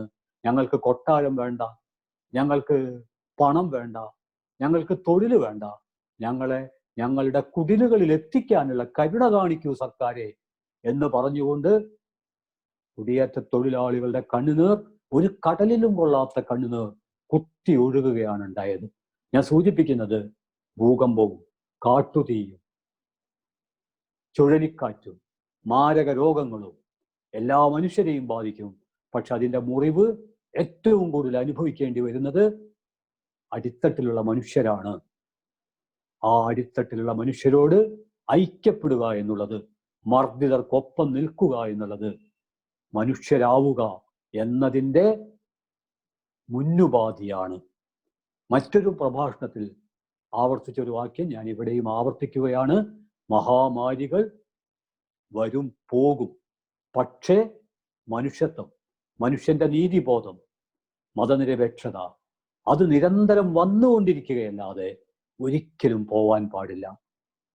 അത്തരമൊരു കാഴ്ചപ്പാടിന് ഊർജം പകരാൻ ഈ ഒത്തുചേരൽ ഏതർത്ഥത്തിലും സഹായകമാണ് എന്നുള്ളത് കൊണ്ട് തന്നെ ഇതൊരു ആഹ്ലാദകരമായ, അഭിമാനകരമായ ഒത്തുചേരലാണ്. ഒരിക്കലും മാഞ്ഞു പോകാത്ത ഒരു ശബ്ദമാണ് എനിക്ക് ശ്വസിക്കാനാവുന്നില്ല എന്നത്. യഥാർത്ഥത്തിൽ അമേരിക്കയുടെ, ഇന്ത്യയുടെ രണ്ട് ഭാഗങ്ങളിൽ നിന്ന് ഈ ശബ്ദം അതിശക്തമായി പ്രകമ്പനം കൊള്ളുന്നുണ്ട്. ചരിത്രത്തിന്റെ നേർക്കും സമകാല സാഹചര്യങ്ങളുടെ നേർക്കും അധികാര കോർപ്പറേറ്റ് വർഗങ്ങൾ സ്വീകരിക്കുന്ന അങ്കുശമില്ലാത്ത ധാർഷ്ട്യത്തിനു നേർക്കും ഉയർന്നു വരുന്ന ഒരു വാക്യമാണ് എനിക്ക് ശ്വസിക്കാനാവുന്നില്ല എന്നത്. ലോകം പിടിപെട്ടിരിക്കുന്ന കോവിഡ് മഹാമാരിയുടെ വിഷമകരമായ സാഹചര്യങ്ങളിലൂടെ മുന്നോട്ട് പോകുമ്പോൾ അവരും പറയുന്നത് ഞങ്ങൾക്ക് ശ്വസിക്കാനാവുന്നില്ല എന്നതാണ്. അതൊരു രോഗത്തിന്റെ ഭീതിജനകമായ സാഹചര്യങ്ങളുടെ ഫലമായി അവർ പ്രകടിപ്പിക്കുന്ന നെടുനിശ്വാസങ്ങളാണ്. എന്നാൽ ആ നെടുനിശ്വാസങ്ങൾക്ക് പോലും ഈ രണ്ട് രാജ്യങ്ങളിൽ നിന്നും വേണ്ട വിധത്തിലുള്ള പ്രതികരണങ്ങൾ വ്യവസ്ഥാപിതമായി നിർവഹിക്കപ്പെടുന്നുണ്ടോ എന്ന ചോദ്യത്തിന് ലോക സമൂഹം തന്നെ മറുപടി നൽകുന്നുണ്ട്. അമേരിക്കയിൽ ആശുപത്രി കിടക്കകളിൽ, വീടുകളിൽ, വിവിധ പ്രദേശങ്ങളിൽ നിസ്സഹായതയുടെയും ദൈന്യതയുടെയും അവസാന മുറവിളിയായി എനിക്ക് ശ്വസിക്കാനാവുന്നില്ല എന്ന് വിളിച്ചു പറയുന്നത് പോലെ വംശവെറിയുടെയും അധികാരദണ്ഡിന്റെയും മുഷ്ടി ചുരുട്ടലുകൾക്കിടയിൽ കൈകാലുകൾ വെച്ച് കഴുത്ത് ഞെരിച്ച് കൊല്ലുന്നതിനിടയ്ക്ക് അവസാനത്തെ മുറവിളിയായി വിളിച്ചു പറയുന്നു എനിക്ക് ശ്വസിക്കാനാവുന്നില്ല എന്നത്. ഈ എനിക്ക് ശ്വസിക്കാനാവുന്നില്ല എന്ന ജോർജ് ഫ്ലോയിഡിന്റെ വാക്ക് നാം ഏറ്റെടുത്ത് മർദ്ദിതർക്കൊപ്പം നിൽക്കുമ്പോൾ ഞങ്ങൾക്ക് ശ്വസിക്കാനാവുന്നില്ല, ഞങ്ങൾക്ക് സഹിക്കാനാവുന്നില്ല എന്ന മറുപ്രഖ്യാപനമാണ് ഐക്യദാർഢ്യം എന്ന നിലയ്ക്ക് നമുക്ക് നൽകാനുള്ളത്. യഥാർത്ഥത്തിൽ രണ്ട് അവസ്ഥകളെ ഒരേ സമയത്ത് കൈകാര്യം ചെയ്തുകൊണ്ടാണ് ഇത്തരമൊരു പ്രോഗ്രാം നടക്കുന്നത്. ഇന്ത്യയുടെ അമേരിക്കയുടെയും സമകാല സാഹചര്യങ്ങളെ വിലയിരുത്തുകയാണത്. അതിനോടുള്ള രണ്ടു രാജ്യ ഔദ്യോഗികമായ ആളുകളുടെ പ്രതികരണം UAE-യുടെയും കുവൈത്തിന്റെയും പ്രിയപ്പെട്ട പ്രവർത്തകരുടെ, മലയാളി മക്കളുടെ ബാധിതർക്കൊപ്പമുള്ള ഐക്യദാർഢ്യവും അവരെ മർദ്ദിച്ച അധികാരികളുടെ ശ്രമങ്ങൾക്കു നേരെയുള്ള അടക്കമില്ലാത്ത പ്രതിരോധത്തിന്റെയും പ്രതിഷേധത്തിന്റെയും ശബ്ദം കൂടിയാണിത്. എല്ലാ അർത്ഥത്തിലുമുള്ള അഭിനന്ദനങ്ങൾ ഈ സമയത്ത് സംഘാടകർക്ക് പങ്കുവയ്ക്കുകയാണ്. ഒരു സംഭവം ഓർമ്മ വരുന്നത് 1955 അമേരിക്കയിലെ അലബാമ സ്റ്റേറ്റിൽ ഗോമറി എന്ന് പറയുന്ന പ്രദേശത്ത് നടന്നൊരു സംഭവമാണ്. റോസ പാർക്കർ എന്ന് പറയുന്ന ഒരു കറുത്ത വർഗക്കാരി അലബാമയിൽ ഒരു ബസ്സിൽ കയറി. അവർ കറുത്ത വർഗക്കാരി ആയതുകൊണ്ട് തന്നെ ചില അമർഷങ്ങളും അസ്വസ്ഥതകളും ഒക്കെ ചിലർ പ്രകടിപ്പിച്ചിരുന്നു. എന്നാൽ അവർ ബസ്സിൽ കയറുക മാത്രമല്ല, മുന്നിൽ ഇരിക്കുകയും ചെയ്തു. ബസ് മുന്നോട്ട് പോവുകയും അല്പം കഴിഞ്ഞതിന് ശേഷം ബസ്സിലേക്ക് ഒരു വെള്ള വിഭാഗത്തിൽപ്പെട്ട ഒരാൾ ബസ്സിലേക്ക് കയറി. പക്ഷെ ബസ്സിൽ നിന്ന് എഴുന്നേറ്റില്ല. കറുത്ത വർഗത്തിൽപ്പെട്ട റോസ പാർക്കർ എഴുന്നേറ്റില്ല. എഴുന്നേൽക്കണമെന്നതാണത്രേ ഒരു കീഴ്വഴക്കം. അതിശക്തമായ പ്രതിഷേധങ്ങൾ ആ ബസ്സിലുമുണ്ടായി, അതിനോടനുബന്ധമായി ആ പ്രദേശത്തുമുണ്ടായി, അമേരിക്കയിലുമുണ്ടായി. അതൊരു ഭീകരമായ കുറ്റമായി ചാർത്തപ്പെട്ടു. കറുത്ത വർഗത്തിനു നേരെയുള്ള അതിശക്തമായ ബഹിഷ്കരണമുണ്ടായി. ചരിത്രം പറയുന്നത് 1955 ഡിസംബർ മാസത്തിനു ശേഷം പിന്നീട് 300-ലധികം ദിവസം, അഥവാ ഒരു വർഷക്കാലത്തോളം കറുത്ത വർഗക്കാർ ഔദ്യോഗികമായ വാഹനങ്ങളിൽ കയറാൻ കഴിയാതെ ജോലി സ്ഥലങ്ങളിലേക്ക്, തൊഴിലിടങ്ങളിലേക്ക്, മറ്റു ആവശ്യങ്ങൾക്ക് നടന്നാണ് യാത്ര ചെയ്തിരുന്നത് എന്നാണ്. സുപ്രീം കോടതി ഇതിൽ ഇടപെടുകയും വർണ്ണവിവേചനവും വംശവെറിയും ഉണ്ടാകാൻ പാടില്ല എന്ന് ശഠിക്കുകയും ചെയ്തതിന്റെ ഫലമായിട്ടാണ് ഒരു വർഷക്കാലത്തെ ബഹിഷ്കരണത്തിനൊടുവിൽ കറുത്ത വർഗക്കാർക്ക് സുരക്ഷിതമായി എന്ന് പറയാൻ കഴിയില്ലെങ്കിലും വാഹനത്തിലൊന്ന് കയറി യാത്ര ചെയ്യാനുള്ള സൗകര്യം അമേരിക്കയിൽ ലഭിച്ചത്. അഥവാ ജോർജ് ഫ്ലോയിഡ് കൊലപാതകം എന്നത് അമേരിക്കയിലെ ഒരുപക്ഷെ ഇന്ന് നമ്മൾ കാണുന്ന അവസാനത്തേത് എന്ന് പറയാനേ കഴിയൂ. വംശവെറിയുടെയും മർദ്ദിക്കപ്പെടുന്ന അപശവിഭാഗങ്ങളുടെയും രോദനങ്ങളുടെ അവസാനത്തേതാകട്ടെ എന്ന് നമ്മൾ ആഗ്രഹിക്കുമ്പോഴും അത് അവസാനത്തേതാണ് ഇപ്പോൾ എന്ന് പറയാനേ കഴിയുന്നുള്ളൂ. 2019 വാഷിംഗ്ടൺ പോസ്റ്റ് റിപ്പോർട്ട് ചെയ്തിട്ടുള്ളത് 1014 പേര് 2019 കറുപ്പ് വെളുപ്പ് എന്നതിന്റെ പേരിൽ, വംശവെറിയുടെ പേരിൽ അമേരിക്കയിൽ വധിക്കപ്പെട്ടിട്ടുണ്ട് എന്നാണ്. 1014ഓളം ജോർജ് ഫ്ലോയിഡ് കൊലപാതകങ്ങൾ അമേരിക്കയിൽ നടന്നിട്ടുണ്ട് എന്ന് വാഷിംഗ്ടൺ പോസ്റ്റ് ഔദ്യോഗികമായി റിപ്പോർട്ട് ചെയ്യുന്നു.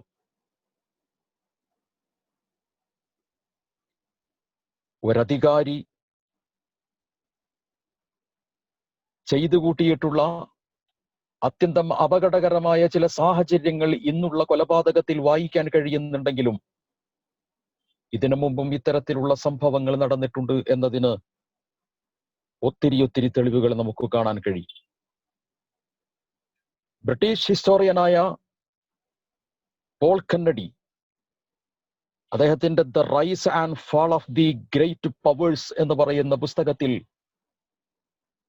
ബ്രിട്ടന്റെ നാശോന്മുഖമായ ചരിത്രത്തെക്കുറിച്ച് പറയുന്നുണ്ട്.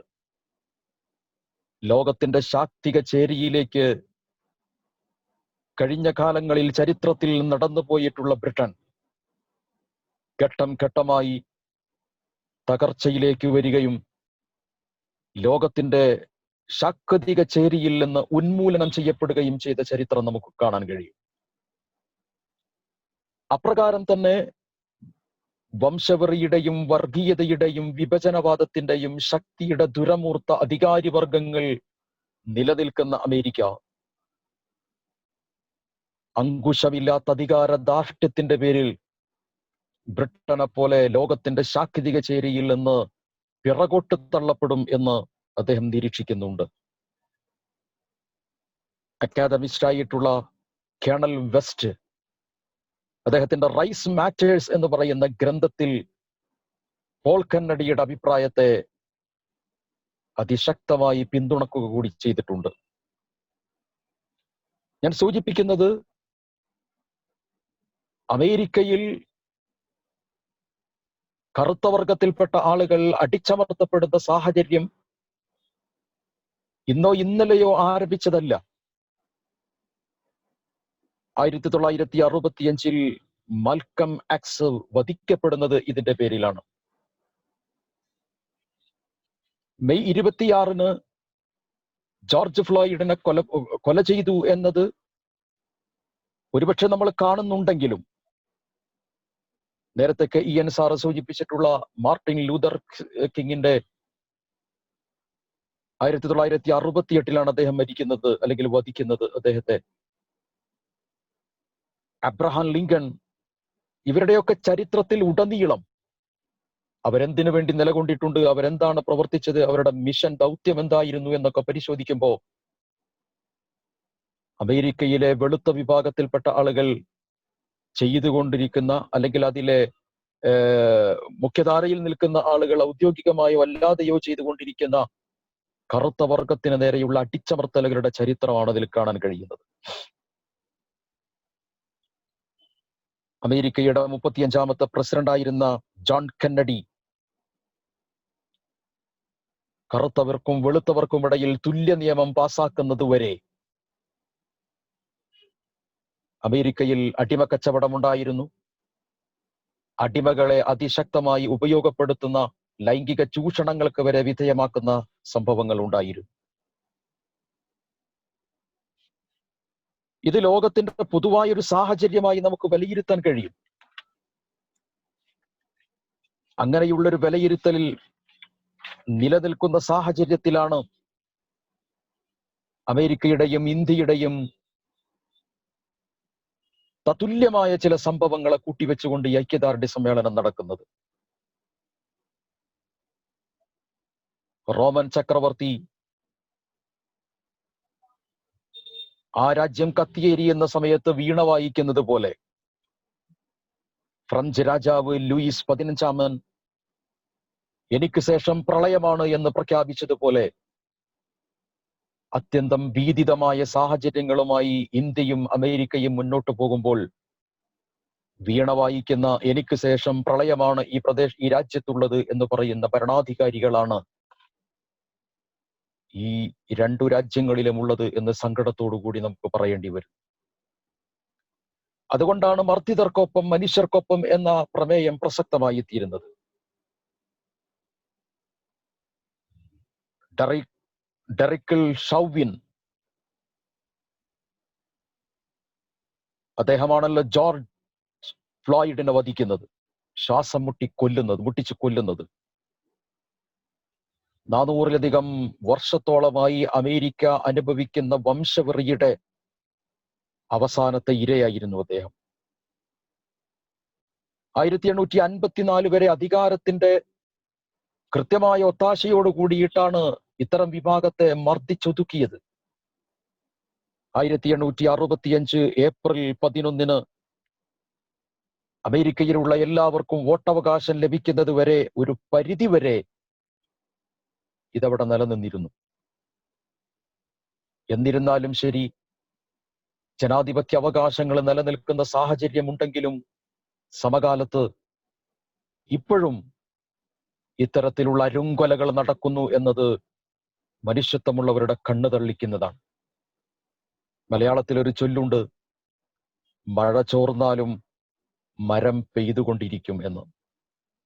മരത്തിൽ തങ്ങി നിൽക്കുന്ന ജലബാഷ്പങ്ങൾ, ജലഗണങ്ങൾ താഴേക്ക് ചിന്നിച്ചിന്നാ പെയ്യുന്ന മഴ പോലെ ഉതിർന്നു വരും എന്നതുപോലെ അമേരിക്കയുടെ ജനാധിപത്യ രീതിയും ഇന്ത്യയുടെ ജനാധിപത്യ രീതിയും അമേരിക്കയിലെ മനുഷ്യർക്ക് അനുഭവിക്കേണ്ടി വരുന്ന ഔദ്യോഗികമായിട്ടുള്ള അവകാശങ്ങളുടെയും തുല്യനീതിയുടെയും കാര്യങ്ങളൊക്കെ നിലനിൽക്കുന്നുണ്ടെങ്കിലും ഇപ്പോഴും അവിടെ പീഡനങ്ങളുടെയും വംശവെറിയുടെയും ഭാഷാവിരോധത്തിന്റെയും തൊലി നിറത്തിന്റെയും ന്യൂനപക്ഷത്തിന്റെയും ദളിത വിഭാഗത്തിന്റെയും പേരിൽ അടിച്ചമർത്തപ്പെടുന്ന ഒതുക്കപ്പെടുന്ന എത്രയെത്ര മനുഷ്യരാണ് ഉള്ളത് എന്ന കാര്യം നാം ആലോചിക്കേണ്ടതാണ്. മനുഷ്യാവകാശങ്ങളുടെ ബൂട്ടിനു താഴെ ശ്വാസം മുട്ടി മരിക്കേണ്ടി വരുന്ന മനുഷ്യർ അനവധിയാണ് അവിടെയുള്ളത് എന്ന കാര്യം നമുക്ക് മനസ്സിലാക്കാൻ കഴിയും. ഈ ഒരു സാഹചര്യത്തെ വിലയിരുത്തിയിട്ട് ഇന്ത്യയിലേക്ക് തിരിച്ചു വരുമ്പോൾ ഇന്ത്യയിലും നാം കാണുന്ന അത്യന്തം വിഷമകരമായ ഒരു സാഹചര്യത്തെയാണ് നേരത്തെ വിലയിരുത്തിയത്. ഒരു 10ഓളം വരുന്ന തുല്യതകൾ ഈ രണ്ട് പശ്ചാത്തലത്തെയും പരിശോധനാ വിധേയമാക്കുമ്പോൾ നമുക്ക് കാണാൻ കഴിയും. യഥാർത്ഥത്തിൽ സഫൂറ സർക്കാർ ഗർഭിണിയായ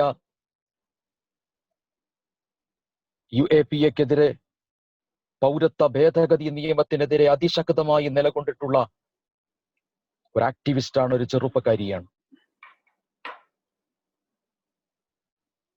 അവർക്ക് നേരെ ഇന്ത്യയുടെ ഭരണാധികാരികൾ, ഡൽഹിയിലെ ഭരണാധികാരികൾ സ്വീകരിച്ചിട്ടുള്ള അനീതിയുടെ തേർവാഴ്ച. ഗുജറാത്ത് കലാപത്തിൽ നീതിയുടെ പക്ഷം നിന്നതിന്റെ പേരിൽ ഇപ്പോഴും ജയിലിന്റെ ഇരുട്ടറകൾക്കുള്ളിൽ കഴിയാൻ വിധിക്കപ്പെട്ടിട്ടുള്ള IAS ഉദ്യോഗസ്ഥർ. നേരത്തെ KEN സാർ സൂചിപ്പിച്ചിട്ടുള്ള നിരപരാധികളായിട്ടുള്ള ചെറുപ്പക്കാർ, അക്കലാക്കനെ പോലെ, ഖൽബുർഗിയെ പോലെ എത്രയെത്ര മനുഷ്യരെയാണ് തങ്ങളെന്ത് കുറ്റമാണ് ചെയ്തത് എന്ന് അറിയാൻ പോലും കഴിയാതെ ഹതഭാഗ്യരായി ഈ മണ്ണിൽ കൊല ചെയ്യപ്പെട്ടിട്ടുള്ളത്. അമേരിക്കയുടെ കമ്മീഷനായ USCIRF അതിശക്തമായ എതിർപ്പാണ് സഫൂറ സർക്കാരിന്റെ ജയിൽവാസവുമായി ബന്ധപ്പെടുത്തിയിട്ട് UAPA ചുമത്തിയതുമായി ബന്ധപ്പെടുത്തിയിട്ട് നൽകിയിട്ടുള്ളത്.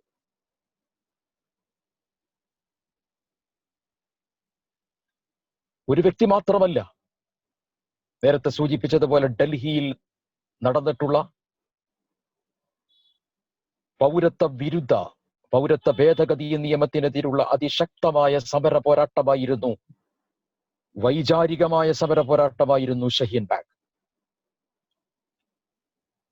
അമേരിക്കയുടെയും ഇന്ത്യയുടെയും ഈ പശ്ചാത്തലത്തിൽ നാം കാണാൻ കഴിയുന്ന ഒരു സിമിലാരിറ്റിയുണ്ട്. അത് മറ്റൊന്നുമല്ല,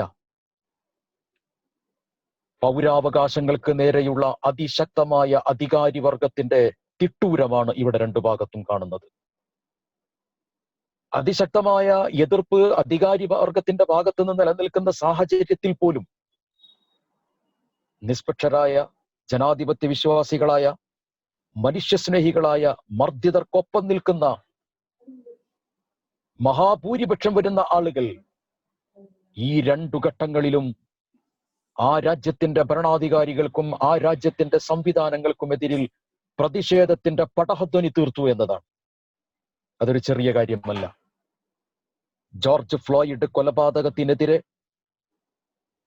കറുപ്പും വെളുപ്പും നോക്കാതെ, അത് നോക്കേണ്ടതില്ലെന്ന് വേറെ വിഷയം, മനുഷ്യർ എന്ന നിലക്ക് അമേരിക്കയിൽ അതിശക്തമായ പ്രതിഷേധമുണ്ടായി.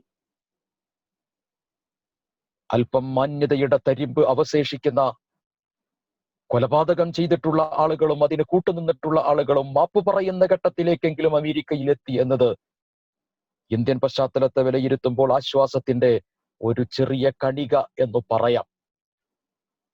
ഇന്ത്യൻ സാഹചര്യത്തിലും പൗരത്വ ഭേദഗതി നിയമവുമായി ബന്ധപ്പെടുത്തിയിട്ട് അതിശക്തമായ പ്രതിഷേധം നടത്തിയിട്ടുള്ളത് മുസ്ലിം ജനവിഭാഗത്തിൽ നിന്ന് മാത്രമല്ലല്ലോ. ഇന്ത്യയിൽ പൗരബോധമുള്ള മുഴുവൻ മനുഷ്യന്മാരും ഭരണകൂട ഭീകരതയ്ക്കെതിരെ, ഫാസിസത്തിനെതിരെ അതിശക്തമായി നിലയുറപ്പിച്ചത് സന്തോഷപൂർവ്വം നാം ഈ സമയത്ത് സ്മരിക്കണം.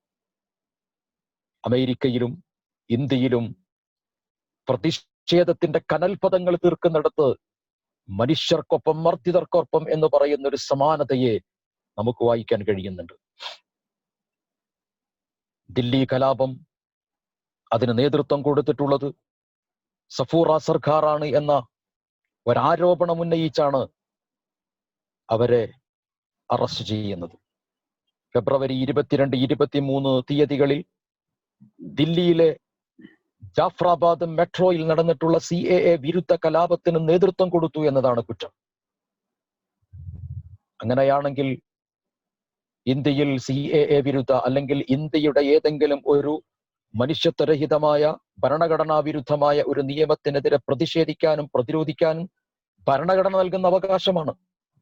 ആ ഭരണഘടന നൽകുന്ന അവകാശം സ്വീകരിച്ചുകൊണ്ട് ഒരു ഉറുമ്പിനെ പോലും നോവിക്കാതെ, ഒരു രാജ്യത്തിന്റെ നിയമത്തെ പോലും കയ്യിലെടുക്കാതെ വളരെ മാന്യവും മാതൃകാപരവുമായിട്ടുള്ള പ്രതിഷേധം നിർവഹിച്ചതിന്റെ പേരിലാണ്, അതിൽ പങ്കാളിയായി എന്നതിന്റെ പേരിലാണ് ഈ കോവിഡ് പശ്ചാത്തലത്തിൽ സഫൂറ സർക്കാരിനെ പോലെയുള്ള ആളുകളെ അറസ്റ്റ് ചെയ്തത്.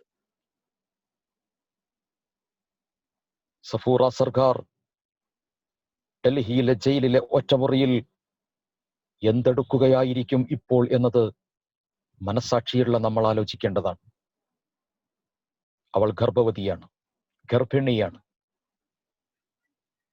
എന്താണ് തെറ്റ് എന്നും എന്താണ് അവർ ചെയ്തിട്ടുള്ള കുറ്റമെന്നും ഹാജരാക്കാൻ വേണ്ടിയിട്ട് കോടതി ആവശ്യപ്പെടുമ്പോഴാണ്, അത്തരമൊരു പശ്ചാത്തലത്തിലാണ് അവർക്കു നേരെ UAPA ചുമത്തുന്നത്. UAPA ചുമത്തിക്കഴിഞ്ഞാൽ, രാജ്യദ്രോഹത്തിന്റെ ടാഗ് കഴുത്തിൽ ചാർത്തി കഴിഞ്ഞാൽ പ്രസ്തുത കരി നിയമത്തിന്റെ ഭാഗമായി എന്തും ചെയ്യാം എന്നത് മറ്റൊരു വിഷയമാണ്. ജാമ്യം ലഭിക്കാതിരിക്കാൻ മാത്രമുള്ളൊരു കുറ്റകൃത്യമൊന്നും അവർ നിർവഹിച്ചിട്ടില്ല. അതൊരു കുറ്റകൃത്യം പോലുമല്ല. ഞാൻ ആ ഭാഗം വിശദീകരിക്കുന്നില്ല. അമേരിക്കയുടെയും ഇന്ത്യയുടെയും ഈ രണ്ട് മർദ്ദിത പക്ഷത്തു നിന്നുകൊണ്ട് സംസാരിക്കുമ്പോൾ കാണാൻ കഴിയുന്ന ഗുണപരമായൊരു സിമിലാരിറ്റിയാണ് മനുഷ്യരൊക്കെയും ഈ നിഷ്ഠൂരമായ ചെയ്തിക്കെതിരെ ഒറ്റക്കെട്ടായി പ്രതികരിച്ചിട്ടുണ്ട് എന്നത്.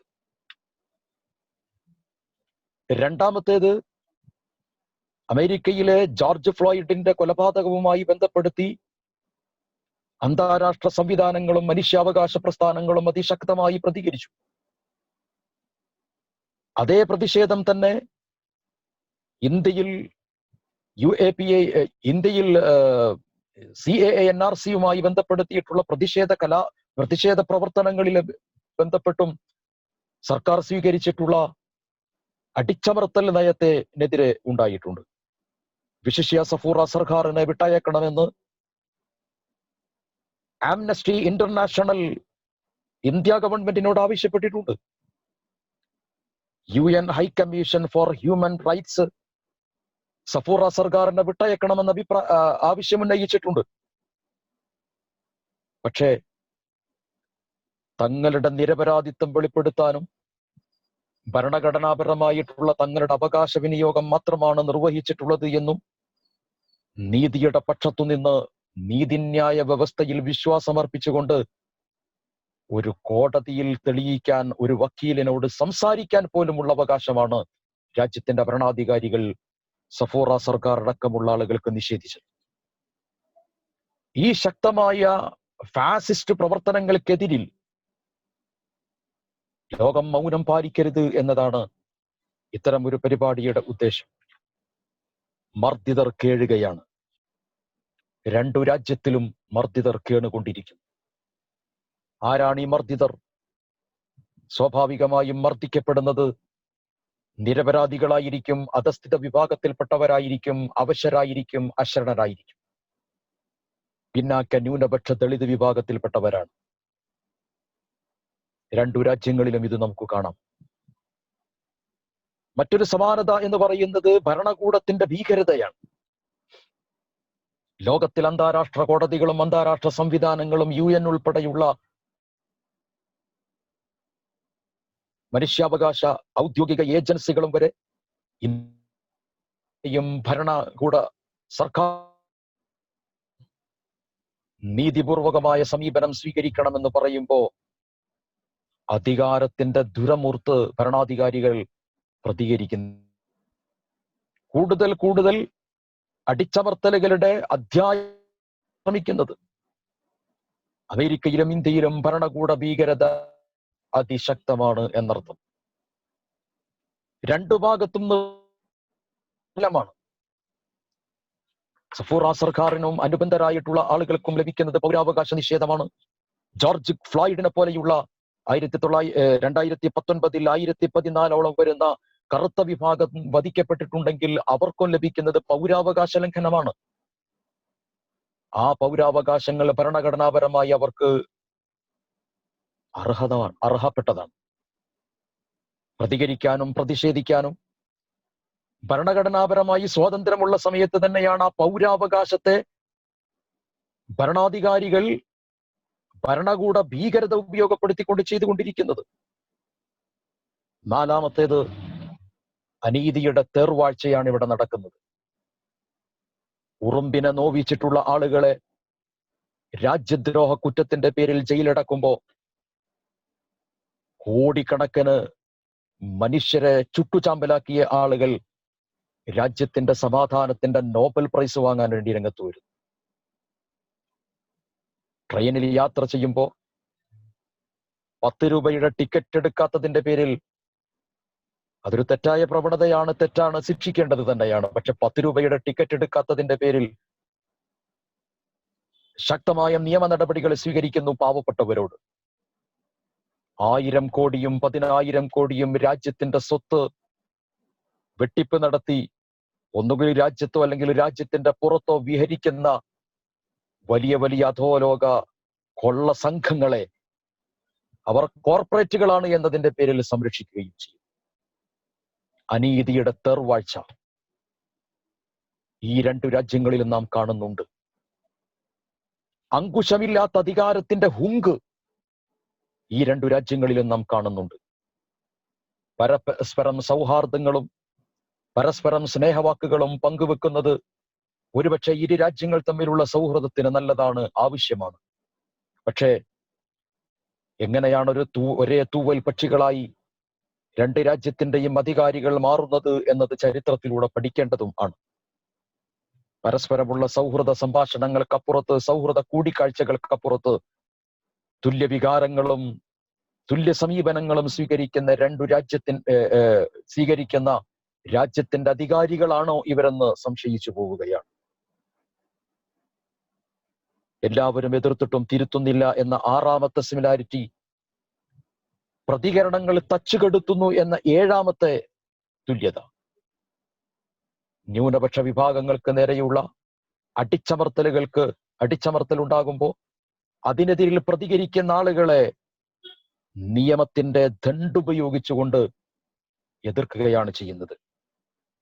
ഒരുപക്ഷെ അമേരിക്കയിൽ സുപ്രീം കോടതി ഇടപെട്ട് അവിടെ വർണ്ണവിവേചനം പാടില്ല എന്ന അഭിപ്രായങ്ങൾ പ്രകടിപ്പിച്ചിട്ടുണ്ടെങ്കിൽ പരമോന്നത നീതിന്യായത്തെ ബഹുമാനപ്പെട്ട സുപ്രീം കോടതിയെപ്പോലും കൂട്ടുപിടിച്ച് ന്യൂനപക്ഷ വിഭാഗങ്ങൾക്കെതിരെ അടിച്ചമർത്തൽ നയം സ്വീകരിക്കുന്നു ഇന്ത്യയിൽ എന്നത് സങ്കടകരമാണ്. കോർപ്പറേറ്റിസമാണ് ഇവിടെ വളരുന്നത്. അധികാരവും വംശീയതയും കോർപ്പറേറ്റിസവും എവിടെയാണോ ഭരിക്കുന്നത് ആ നാട്ടിൽ അനീതിയായിരിക്കും ഉണ്ടാവുക എന്നത് സാമൂഹിക വിശാരദന്മാർ കണ്ടെത്തിയിട്ടുള്ളതാണ്. എവിടെയാണോ അനീതി കൊടികുത്തി വാഴുന്നത്, അഥവാ എവിടെയാണോ നീതി ഇല്ലാതായി തീരുന്നത്, ആ രാജ്യം ദാരിദ്ര്യം പേറേണ്ടി വരും എന്നതും ചരിത്രം രേഖപ്പെടുത്തിയിട്ടുള്ള കാര്യമാണ്. ഒരു രാജ്യം ഉയരുന്നത് ആ രാജ്യത്തിലെ പൗരന്മാർ സുരക്ഷിതരും നിർഭയരും നീതി ലഭിക്കുന്നവരും ആകുമ്പോഴാണ്. പട്ടിണി കിടക്കാം, വെള്ളവും വെളിച്ചവും കുടിക്കാൻ കഴിയാതെ ജീവിക്കാം കുറച്ചു ദിവസമെങ്കിലും. എത്രമേൽ കഷ്ടനഷ്ടങ്ങൾ സഹിക്കേണ്ടി വന്നിരുന്നാലും നീതി തകരുകയും അനീതി തേർവാഴ്ച നടത്തുകയും ചെയ്യുന്നത് ഒരു നിലക്കും മനുഷ്യർക്ക് അംഗീകരിക്കാൻ കഴിയില്ല. ഈ പ്രദേശങ്ങളിൽ, ഈ രാജ്യങ്ങളിൽ നീതി കുഴിച്ചുമൂടുകയും അനീതി വളരുകയും ചെയ്യുന്നു. ഭരണാധികാരികൾ ജയിക്കുന്നത് പ്രതിസന്ധിയെ അതിജീവിക്കുമ്പോഴാണ് എങ്കിൽ ഇവിടെ പ്രതിസന്ധിയെ അതിജീവിക്കാൻ കഴിയാതെ ഭരണാധികാരികൾ പരാജയപ്പെടുകയാണ്. എല്ലാവരും എതിർക്കുന്നു. ഒട്ടേറെ സമാനതകൾ നിലനിൽക്കുന്ന ഈ ഒരു പശ്ചാത്തലത്തിൽ മർദ്ദിതർക്കൊപ്പം മനുഷ്യർക്കൊപ്പം എന്ന പ്രമേയത്തിൽ ഒരു ഐക്യദാർഢ്യം നടക്കും. ഇവിടെ ചില ആശ്വാസത്തിന്റെ വാക്കുകൾ നമുക്ക് പറയാനുണ്ട്. ആ ആശ്വാസത്തിന്റെ വാക്കുകൾ എന്ന് പറയുന്നത് നേരത്തെ KEN സാർ സൂചിപ്പിച്ചതുപോലെ തന്നെ മനുഷ്യരുടെ പക്ഷത്ത് നിന്ന് പ്രതികരണം ഉണ്ടായിട്ടുണ്ട്.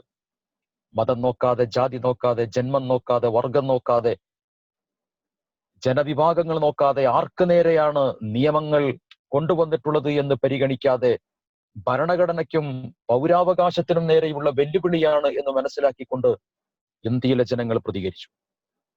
അതുപോലെ തന്നെ അമേരിക്കയുടെയും ജനസമൂഹം അതിശക്തമായി പ്രതികരിച്ചു. മുമ്പെങ്കും ഇല്ലാത്ത വിധത്തിൽ വെള്ളക്കാർ ഈ അരുങ്കൊലക്കെതിരെ ശക്തമായി നിലയുറപ്പിച്ചു. ഇത് നമുക്ക് നൽകുന്ന വലിയൊരു പ്രതീക്ഷയാണ്, കെട്ടുപോകാത്തൊരു പ്രതീക്ഷയാണ്. പിന്മടക്കമില്ലാത്ത പ്രതിഷേധം നിർവഹിക്കുന്ന സമയത്തും കെട്ടുപോകാത്ത ഒരു പ്രതീക്ഷയുടെ ഒരു തിരിവട്ടം നമ്മുടെ രാജ്യത്തുണ്ട് എന്ന് മനസ്സിലാക്കാൻ കഴിയും. ഈ ചെറിയ ഒരു കനലിനെ ഐക്യദാർഢ്യത്തിലൂടെ നാം ഊതി ഊതി വലുതാക്കുമ്പോൾ വിചാരധാരയുടെ എല്ലാ വിധത്തിലുമുള്ള ഫാസിസ്റ്റ് പ്രവർത്തനങ്ങളും ഇന്ത്യയിൽ അവസാനിക്കും. വർണ്ണവെറിയുടെ, വംശവെറിയുടെ അധികാരദണ്ഡ് ഉപയോഗിച്ച് അമേരിക്കയിൽ നടത്തുന്ന പ്രവർത്തനങ്ങൾക്കും അവസാനം കുറിക്കാൻ കഴിയും. ഇതാണ് ഒരു ഭാഗം. ഗുജറാത്ത് കലാപം നടക്കുന്ന സമയത്ത് ആ കലാപം ഹൈന്ദവതയുടെ പേരിലാണ് എന്നതിന്റെ പേരിൽ ഹിന്ദുത്വം പ്രതിക്കൂട്ടിലാകുന്നു എന്ന് കോടതിയിൽ പറഞ്ഞ ഒരു പത്രമാണ് ദ ഹിന്ദു എന്നത്. ഇന്ത്യയിലെ സെക്കുലർ പത്രമായ ദ ഹിന്ദു ഗുജറാത്ത് കലാപത്തിൽ ഇന്നത്തെ പ്രധാനമന്ത്രിയായ നരേന്ദ്രമോദിക്കെതിരിൽ ശക്തമായ നിലപാട് സ്വീകരിച്ചിരുന്നു. അതൊരാശ്വാസത്തിന്റെ തുരുത്താണ്.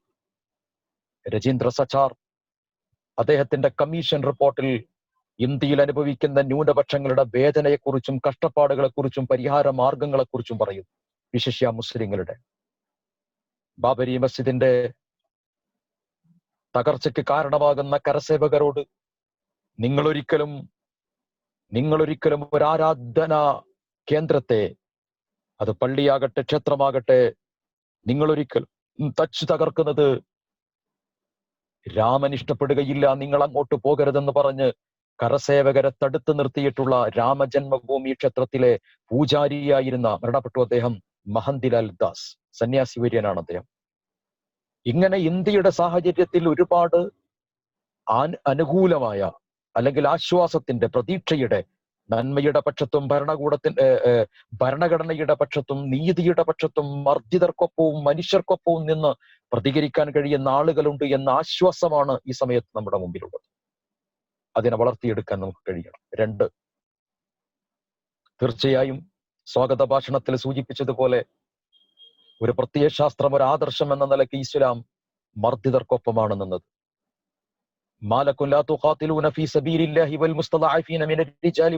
എന്ന് തുടങ്ങുന്ന വിശുദ്ധ ഖുർആനിന്റെ വചനം. നിങ്ങളെന്താണ് മർദ്ദിതരായി കഴിയുന്ന സ്ത്രീകൾക്കും കുട്ടികൾക്കും വേണ്ടിയിട്ട് ശബ്ദിക്കാത്തത്? നിങ്ങൾക്കെന്തു പറ്റി? മാലക്കും ലാ തുഖാതിലൂന ഫീ സബീലില്ലാഹ്.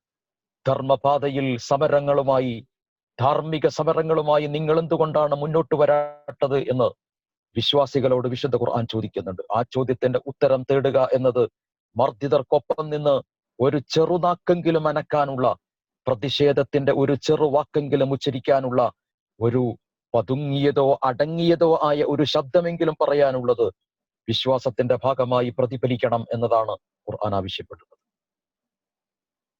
ആ ഒരു ആവശ്യത്തിന്റെ നിർവഹണമാണ് ഇവിടെയുള്ളത്. അതോടൊപ്പം തന്നെ നാം ഗ്രഹിക്കേണ്ടതും മനസ്സിലാക്കേണ്ടതുമായൊരു കാര്യം, ഈ പ്രപഞ്ചത്തിന് സ്വച്ഛന്തമായൊരു താളമുണ്ട്, പ്രകൃതിക്ക് ഒരു താളമുണ്ട്. ആ സ്വച്ഛന്തമായ താളത്തെ അപായപ്പെടുത്തുന്ന ഏതൊരു സംവിധാനത്തെയും പ്രകൃതി തിരിച്ചു ചോദിക്കും. അത് വിവിധ തരത്തിലുള്ള അപായ ലക്ഷണങ്ങളായി, അപായ സൂചനകളായി ഒരുപക്ഷെ നമ്മുടെ മുമ്പിലുണ്ട്. മനുഷ്യത്വരഹിതമായ പ്രവർത്തനങ്ങൾ നിർവഹിച്ചിട്ടുള്ള ആളുകൾ ഇവിടെ ലോക ചരിത്രത്തിൽ രക്ഷപ്പെട്ടിട്ടില്ല. ഞാൻ അവസാനിപ്പിക്കുന്നു. ലോക ചരിത്രത്തിൽ രക്ഷപ്പെട്ടിട്ടില്ല. അങ്ങപ്പുറത്ത് സത്യാന്തര എന്ന് പറയുന്ന പോസ്റ്റ് ട്രൂത്ത് ഇറ, സത്യം തകർക്കപ്പെടുന്ന ഒരു കാലത്താണെങ്കിലും, ചരിത്രാതീത കാലത്തായിരുന്നാലും ശരി, അസത്യത്തിന്റെ വൈതാളികന്മാർ രക്ഷപ്പെടുന്ന അവസ്ഥയുണ്ടായിട്ടില്ല. വലാ തഹ്സബന്നല്ലാഹ ഗാഫിലൻ അമ്മാ യഅമലു ളാലിമൂൻ എന്ന് തുടങ്ങുന്ന വിശുദ്ധ ഖുർആനിന്റെ ഒരു വചനം. നിങ്ങൾ വിചാരിക്കുന്നുണ്ടോ ഈ ലോകത്തെ പടച്ചു പരിപാലിക്കുന്ന സർവാധിനാഥനായിട്ടുള്ള കരുണാവാരിധിയായ പരമദയാലുവായ പരമകാരുണികൻ ഈ ധിക്കാരത്തിന്റെ ദുരമൂർത്ത പ്രവർത്തനവും കോർപ്പറേറ്റ് ഫാസിസ്റ്റ് വൽക്കരിക്കപ്പെട്ട അടിച്ചമർത്തലിന്റെ രാഷ്ട്രീയ പ്രവർത്തനങ്ങളും ഒന്നും കാണുന്നില്ലെന്ന്? വേദന തിന്നു കഴിയുന്ന മനുഷ്യ മക്കളുടെ രോദനങ്ങൾ കേൾക്കുന്നില്ലെന്ന്? കിലോമീറ്ററുകളോളം താണ്ടി ജീവിതത്തിന്റെ ആശ്വാസത്തിന്റെ തുരുത്തണയാൻ വേണ്ടി പച്ചവെള്ളം പോലും കുടിക്കാൻ കഴിയാതെ വിഷമിക്കുന്ന മനുഷ്യരുടെ ആർത്തനാദങ്ങൾ കേൾക്കുന്നില്ലെന്ന്? ചുണ്ട് ഉണങ്ങി, ആ ഉണങ്ങിയ ചുണ്ടിലേക്ക് അമൃത കുംഭങ്ങളെ ചേർത്ത് വെച്ച് തൊണ്ട വറ്റിക്കിടക്കുന്ന പിഞ്ചോമന മകൻ ആ അമൃത കുംഭങ്ങളിൽ നിന്ന് അമ്മിഞ്ഞ നുണയാൻ വേണ്ടി ശ്രമിക്കുമ്പോൾ ആ പ്രിയപ്പെട്ട മാതാവ് മരണപ്പെട്ട് കിടക്കുന്നുണ്ട് എന്ന കാഴ്ച നമ്മൾ കാണും. ആ പിഞ്ചോമന മകന്റെ, ആ പിഞ്ചോമനയുടെ മനസ്സിന്റെ ഗദ്ഗതത്തെ പരമദയാലുവായ സൃഷ്ടാവ് കാണുന്നില്ലെന്ന്? ഉണ്ട്. അധികാരത്തിന്റെ ധിക്കാരങ്ങളെയും അവകാശ പോരാട്ടങ്ങളെയും ഒരേപോലെ കാണുന്നുണ്ട്. നീതി നിർവഹണത്തിന്റെ സദ്വഴികളെയും ധർമ്മവിചാരത്തിന്റെ സമര പോരാട്ടങ്ങളെയും കാണുന്നുണ്ട്. അനീതിയുടെ തേർവാഴ്ചകളെയും അക്രമോത്സുകമായ അധികാരികളുടെ ഫാസിസ്റ്റ് പ്രവർത്തനങ്ങളെയും കാണുന്നുണ്ട്. വലക്കിൻ യുഅഖിറുക്കും ഇല അജലിൻ മുസമ്മ. എന്നാൽ അവർ എത്ര കാലം മുന്നോട്ട് പോകുമെന്ന് പരിശോധനാ വിധേയമാക്കുവാനും അധികാരത്തിന്റെയും അഹങ്കാരത്തിന്റെയും ധിക്കാരത്തിന്റെയും പ്രവർത്തനങ്ങൾ എത്രമേൽ മുന്നോട്ട് പോകുമെന്നും ആര് ജയിക്കുമെന്നും പരിശോധനാ വിധേയമാക്കാൻ ഒരുപക്ഷെ സമയം സാവകാശം നൽകിയേക്കാം. അതിനിസ്സാരവും സൂക്ഷ്മവുമായ ഒരു ജീവിയുടെ മുന്നിൽ പകച്ചു നിൽക്കുന്നു ലോകം. അങ്ങനെയാണെങ്കിൽ കോവിഡ് മഹാമാരിയുടെ ഈ പശ്ചാത്തലത്തിൽ ഇവിടെ വിഷമം അനുഭവിക്കുന്ന ആളുകളോടൊപ്പം ചേർന്ന്, ആരോഗ്യ പ്രവർത്തകരോടൊപ്പം ചേർന്ന്, അവർക്ക് വേണ്ടി സ്നേഹപ്രവർത്തനങ്ങൾ നിർവഹിക്കുന്ന, സേവന സബര്യ നിർവഹിക്കുന്ന മനുഷ്യർക്കൊപ്പം നാം നിൽക്കുന്നു. ഈ സൃഷ്ടാവും പരമദയാലുവുമായ കാരുണ്യവാൻ ഈ രാജ്യത്ത് നടക്കുന്ന, ഈ ലോകത്ത് നടക്കുന്ന ഈ പ്രവർത്തനങ്ങളെ വീക്ഷിക്കുന്നുണ്ട്, കാണുന്നുണ്ട് എന്ന ആശ്വാസത്തിന്റെ തിരിച്ചറിവ് ഇവിടെ നമുക്കുണ്ട്. അമേരിക്കയിൽ കറുത്ത വർഗത്തിൽപ്പെട്ട ആളുകൾ നീതി നിർവഹണത്തിന്റെ ഏറ്റവും നല്ല സദ്വഴികളിലേക്ക് നടന്നു വന്ന, സ്വാഗത ഭാഷണത്തിൽ സൂചിപ്പിച്ചതുപോലെ ഇസ്ലാം മതത്തിന്റെ സന്ദേശങ്ങൾ സ്വീകരിച്ചതിന് ഒരുപാട് ഉദാഹരണങ്ങൾ കാണാൻ കഴിയും. ആ ഉദാഹരണങ്ങൾ നമുക്ക് മുമ്പിൽ നിർത്തുന്നത് സമത്വസുന്ദരമായ പ്രായോഗികമായ ഒരു ദർശനം ലോകത്ത് നൽകിയിട്ടുള്ളത് ഇസ്ലാമാണ് എന്ന ആശയത്തെയാണ്. മർദ്ദിതർ ആരായിരുന്നാലും അവരുടെ മതമോ ആശയമോ വർഗമോ ജാതിയോ ഒന്നും നോക്കാതെ മനുഷ്യരെന്ന നിലക്ക് അവരോടൊപ്പം നിൽക്കുന്ന മതത്തിന്റെ ഏറ്റവും നല്ല ഒരു സന്ദേശം. ബിലാലിനെ കറുത്തവന്റെ മകനെ എന്ന് സ്വാഭാവികമായൊരു വിളി അറിയാതെ വിളിച്ച അബൂദറുൽ ഗിഫാരിയോട് വംശീയ ബോധത്തിന്റെ പിശാച് ഇപ്പോഴും നിന്നിൽ വിശ്രമിക്കുന്നുണ്ടോ എന്ന് ശക്തമായ രീതിയിൽ തിരിച്ചു ചോദിച്ച് തിരുത്തലുകളും അപവേക്ഷവും നൽകിയിട്ടുള്ള പ്രവാചകൻ മുഹമ്മദ് മുസ്തഫ സ്വല്ലല്ലാഹു അലൈഹി വസല്ലമയുടെ സന്ദേശം. ആ ഒരു സ്നേഹ വായ്പിന്റെ കരുതി വെക്കലുകളാണ് അമേരിക്കയെ പോലെയുള്ള, ഇന്ത്യയെ പോലെയുള്ള രാജ്യങ്ങളിൽ കുറെ ആളുകൾ മതത്തിന്റെ നല്ല വശങ്ങളെ തിരിച്ചറിയാൻ കാരണമായിട്ടുള്ളത്. ഏതായിരുന്നാലും ശരി, ഒരിക്കലും ഒരു ജനവിഭാഗത്തോടുള്ള വിയോജിപ്പ്, അനീതി പ്രവർത്തിക്കാൻ നിങ്ങൾക്ക് പ്രേരണ നൽകാൻ പാടില്ല എന്ന വിശുദ്ധ ഖുർആനിന്റെ വാക്യം മുൻനിർത്തി മർദ്ദിതർക്കൊപ്പവും മനുഷ്യർക്കൊപ്പവും നിലനിൽക്കേണ്ടത് വിശ്വാസത്തിന്റെ ഭാഗമാണ് എന്ന ആശയത്തെ മുൻനിർത്തി നീതി നഷ്ടമായാൽ ദാരിദ്ര്യമാണ് വളരുക എന്ന സാമൂഹിക പശ്ചാത്തലത്തെ വിലയിരുത്തി UAE-യുടെയും കുവൈത്തിന്റെയും നേതൃത്വത്തിൽ നിർവഹിക്കപ്പെട്ടിട്ടുള്ള ഈ ഐക്യദാർഢ്യ സംഗമത്തിന് ഓൺലൈൻ സംവിധാനത്തിലൂടെ നടത്തിയിട്ടുള്ള ഈ പ്രോഗ്രാമിന് എല്ലാവിധ ആശംസകളും നേരുകയാണ്. ആശ്വാസത്തിന്റെയും പ്രതീക്ഷയുടെയും തുരുത്തുകൾ ഇനിയും നമ്മുടെ മുമ്പിൽ ഉണ്ട് എന്നും ആ തുരുത്തുകളിലേക്ക് ചെന്നണയാൻ നാം ഒരുമയോടെ ഒറ്റക്കെട്ടായി മനുഷ്യരായി മുന്നോട്ട് പോകേണ്ടതുണ്ട് എന്നും ആശംസിക്കുന്നു. അതോടൊപ്പം തന്നെ കോവിഡ് മഹാമാരിയുടെ വ്യാപകമായ വിഷമസന്ധികളിൽ നിന്ന് ലോകത്തെ മനുഷ്യരെ സർവാധിനാഥനായ അള്ളാഹു കാത്തിരക്ഷിക്കുമാറാകട്ടെ എന്ന് ആത്മാർത്ഥമായി പ്രാർത്ഥിച്ചുകൊണ്ട് അവസരം നൽകിയ സഹോദരങ്ങൾക്ക് കൃതജ്ഞത രേഖപ്പെടുത്തിക്കൊണ്ട് ഏതെങ്കിലും തരത്തിലുള്ള സാങ്കേതിക വിഷമങ്ങളോ പ്രയാസങ്ങളോ ഉണ്ടായിട്ടുണ്ടെങ്കിൽ ക്ഷമിക്കണം എന്ന് വളരെ വിനയപൂർവ്വം അഭ്യർത്ഥിച്ചുകൊണ്ട് ഞാൻ എൻ്റെ വാക്കുകൾക്ക് വിരാമം കുറിക്കുന്നു. വആഖിറു ദഅ്വാനാ അൽഹംദുലില്ലാഹി റബ്ബിൽ ആലമീൻ. അസ്സലാമു അലൈക്കും വറഹ്മത്തുള്ളാഹി.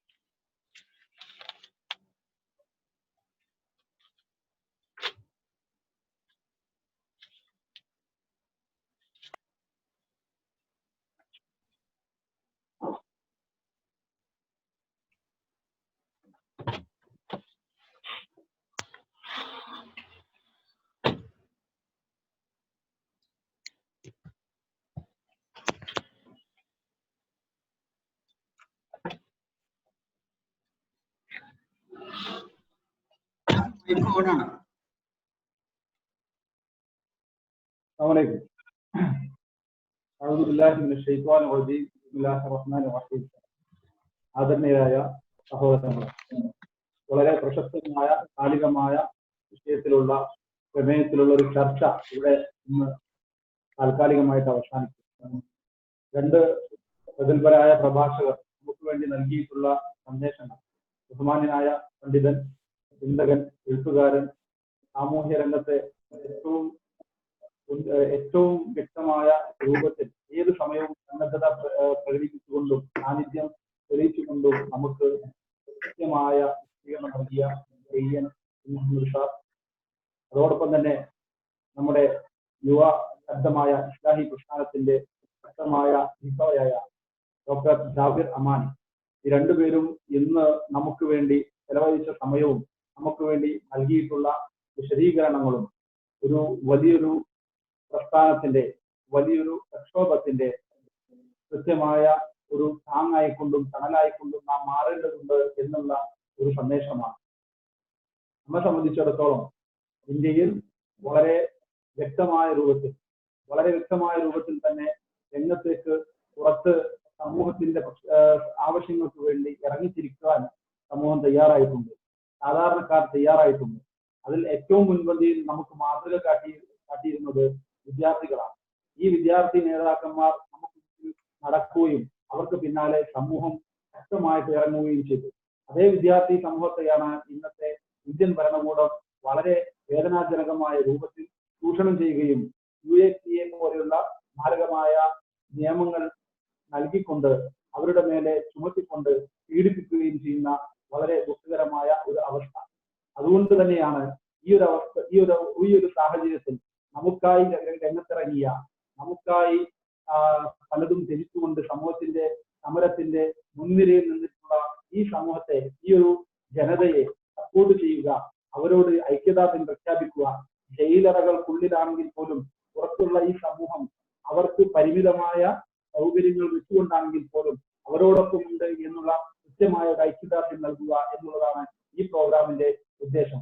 അതോടൊപ്പം തന്നെ ലോകത്തിന്റെ മറ്റൊരു ഭാഗത്ത് നാം ലോകത്തിലെ ഭീകര രാജ്യമെന്നോ അല്ലെങ്കിൽ ഭീകരമായ ലോക പോലീസ് എന്നോ വിശേഷിപ്പിച്ചിരുന്ന അമേരിക്കയുടെ അതേ തലത്തിലേക്ക് ഇന്ത്യ എന്ന വളരെ പ്രസക്തമായ, എല്ലാവരും ബഹുമാനിക്കപ്പെട്ടിരുന്ന ഒരു ജനാധിപത്യ രാഷ്ട്രം അതേ നിലവാരത്തിലേക്ക് കൂട്ടുകുത്തിയിരിക്കുന്നു എന്നുള്ള ഒരു തിരിച്ചറിവ് സമൂഹത്തിന് ഉണ്ടാകേണ്ടതുണ്ട്. ഇവിടെ സമൂഹത്തോട് നമുക്ക് പറയാനുള്ള, ഈ നമ്മുടെ നേതൃത്വത്തിലുള്ള, ഇന്ത്യയുടെ നേതൃത്വത്തിലുള്ള ബുദ്ധിജീവികളോടും അതോടൊപ്പമുള്ള നേതാക്കന്മാരോടും പറയാനുള്ള ഒരു കാര്യം, സാധാരണക്കാർ ഈ ഒരു പ്രവർത്തനത്തെ, ഈ ഒരു പ്രയാസത്തെ ഉള്ളിൽ മനസ്സിലാക്കുകയും കൃത്യമായി രംഗത്തിറങ്ങാൻ തയ്യാറായിട്ടുണ്ടെങ്കിൽ പോലും അതിന്റെ നേതൃത്വത്തിൽ നേതൃത്വം നൽകേണ്ട ഒരു ഗ്യാപ്പ് ഇവിടെ ഉണ്ട് എന്നുള്ളതാണ്. ഈ പ്രക്ഷോഭങ്ങൾക്കും ഈ സമരങ്ങൾക്കും ജനകീയമായ പിന്തുണയുണ്ടെങ്കിലും അതിന് നേതൃത്വം ഏറ്റെടുത്ത് ഇതിനെ നയിക്കാനുള്ള ഒരു അപര്യാപ്തമായ അവസ്ഥ ഇന്ത്യ ഈയൊരു അവസരത്തിൽ നാം ആവശ്യപ്പെടുകയാണ്. ഈ സദസ്സിന് വേണ്ടി ഏറ്റവും നല്ല രൂപത്തിൽ, ഏറ്റവും വളരെ വ്യക്തമായ രൂപത്തിൽ, ഗഹനമായ രൂപത്തിൽ പ്രദേശത്തെ കുറിച്ചുകൊണ്ട് സംസാരിച്ച രണ്ട് പ്രമുഖരായ പണ്ഡിതന്മാർക്കും ഇന്ത്യൻ ഇസ്ലാഹി സെന്ററിന്റെയും അതോടൊപ്പം UAE ഇസ്ലാഹി സെന്ററിന്റെയും പേരിൽ അഭീതവമായ നന്ദി അറിയിക്കുകയാണ്. ഈ പ്രോഗ്രാം ഇവിടെ അവസാനിക്കുന്നു. ഈ പ്രോഗ്രാമിന് വേണ്ടി സ്വാഗത ഭാഷണം നൽകിയ അഷൈന അൻസാരി, അതോടൊപ്പം തന്നെ ഇതിനെ അധ്യക്ഷത നിർവഹിച്ച ഇബ്രാഹിം കുട്ടി സലഫി എന്നിവർക്കും നന്ദി അറിയിച്ചുകൊണ്ട് എല്ലാവരുടെയും അനുവാദത്തോടുകൂടി ഈ പരിപാടി അവസാനിച്ചതായി അറിയിക്കുന്നു. അൽഹംദുലില്ലാഹി റബ്ബിൽ ആലമീൻ. അസ്സലാമു അലൈക്കും.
അതിൽ പങ്കെടുക്കാൻ അവസരം കിട്ടിയതിലുള്ള എൻ്റെ അഭിമാനവും ആഹ്ലാദവും നിങ്ങളോടൊപ്പം പങ്കുവെച്ചുകൊണ്ട് അവസാനിപ്പിക്കുന്നു. അഭിവാദ്യങ്ങൾ.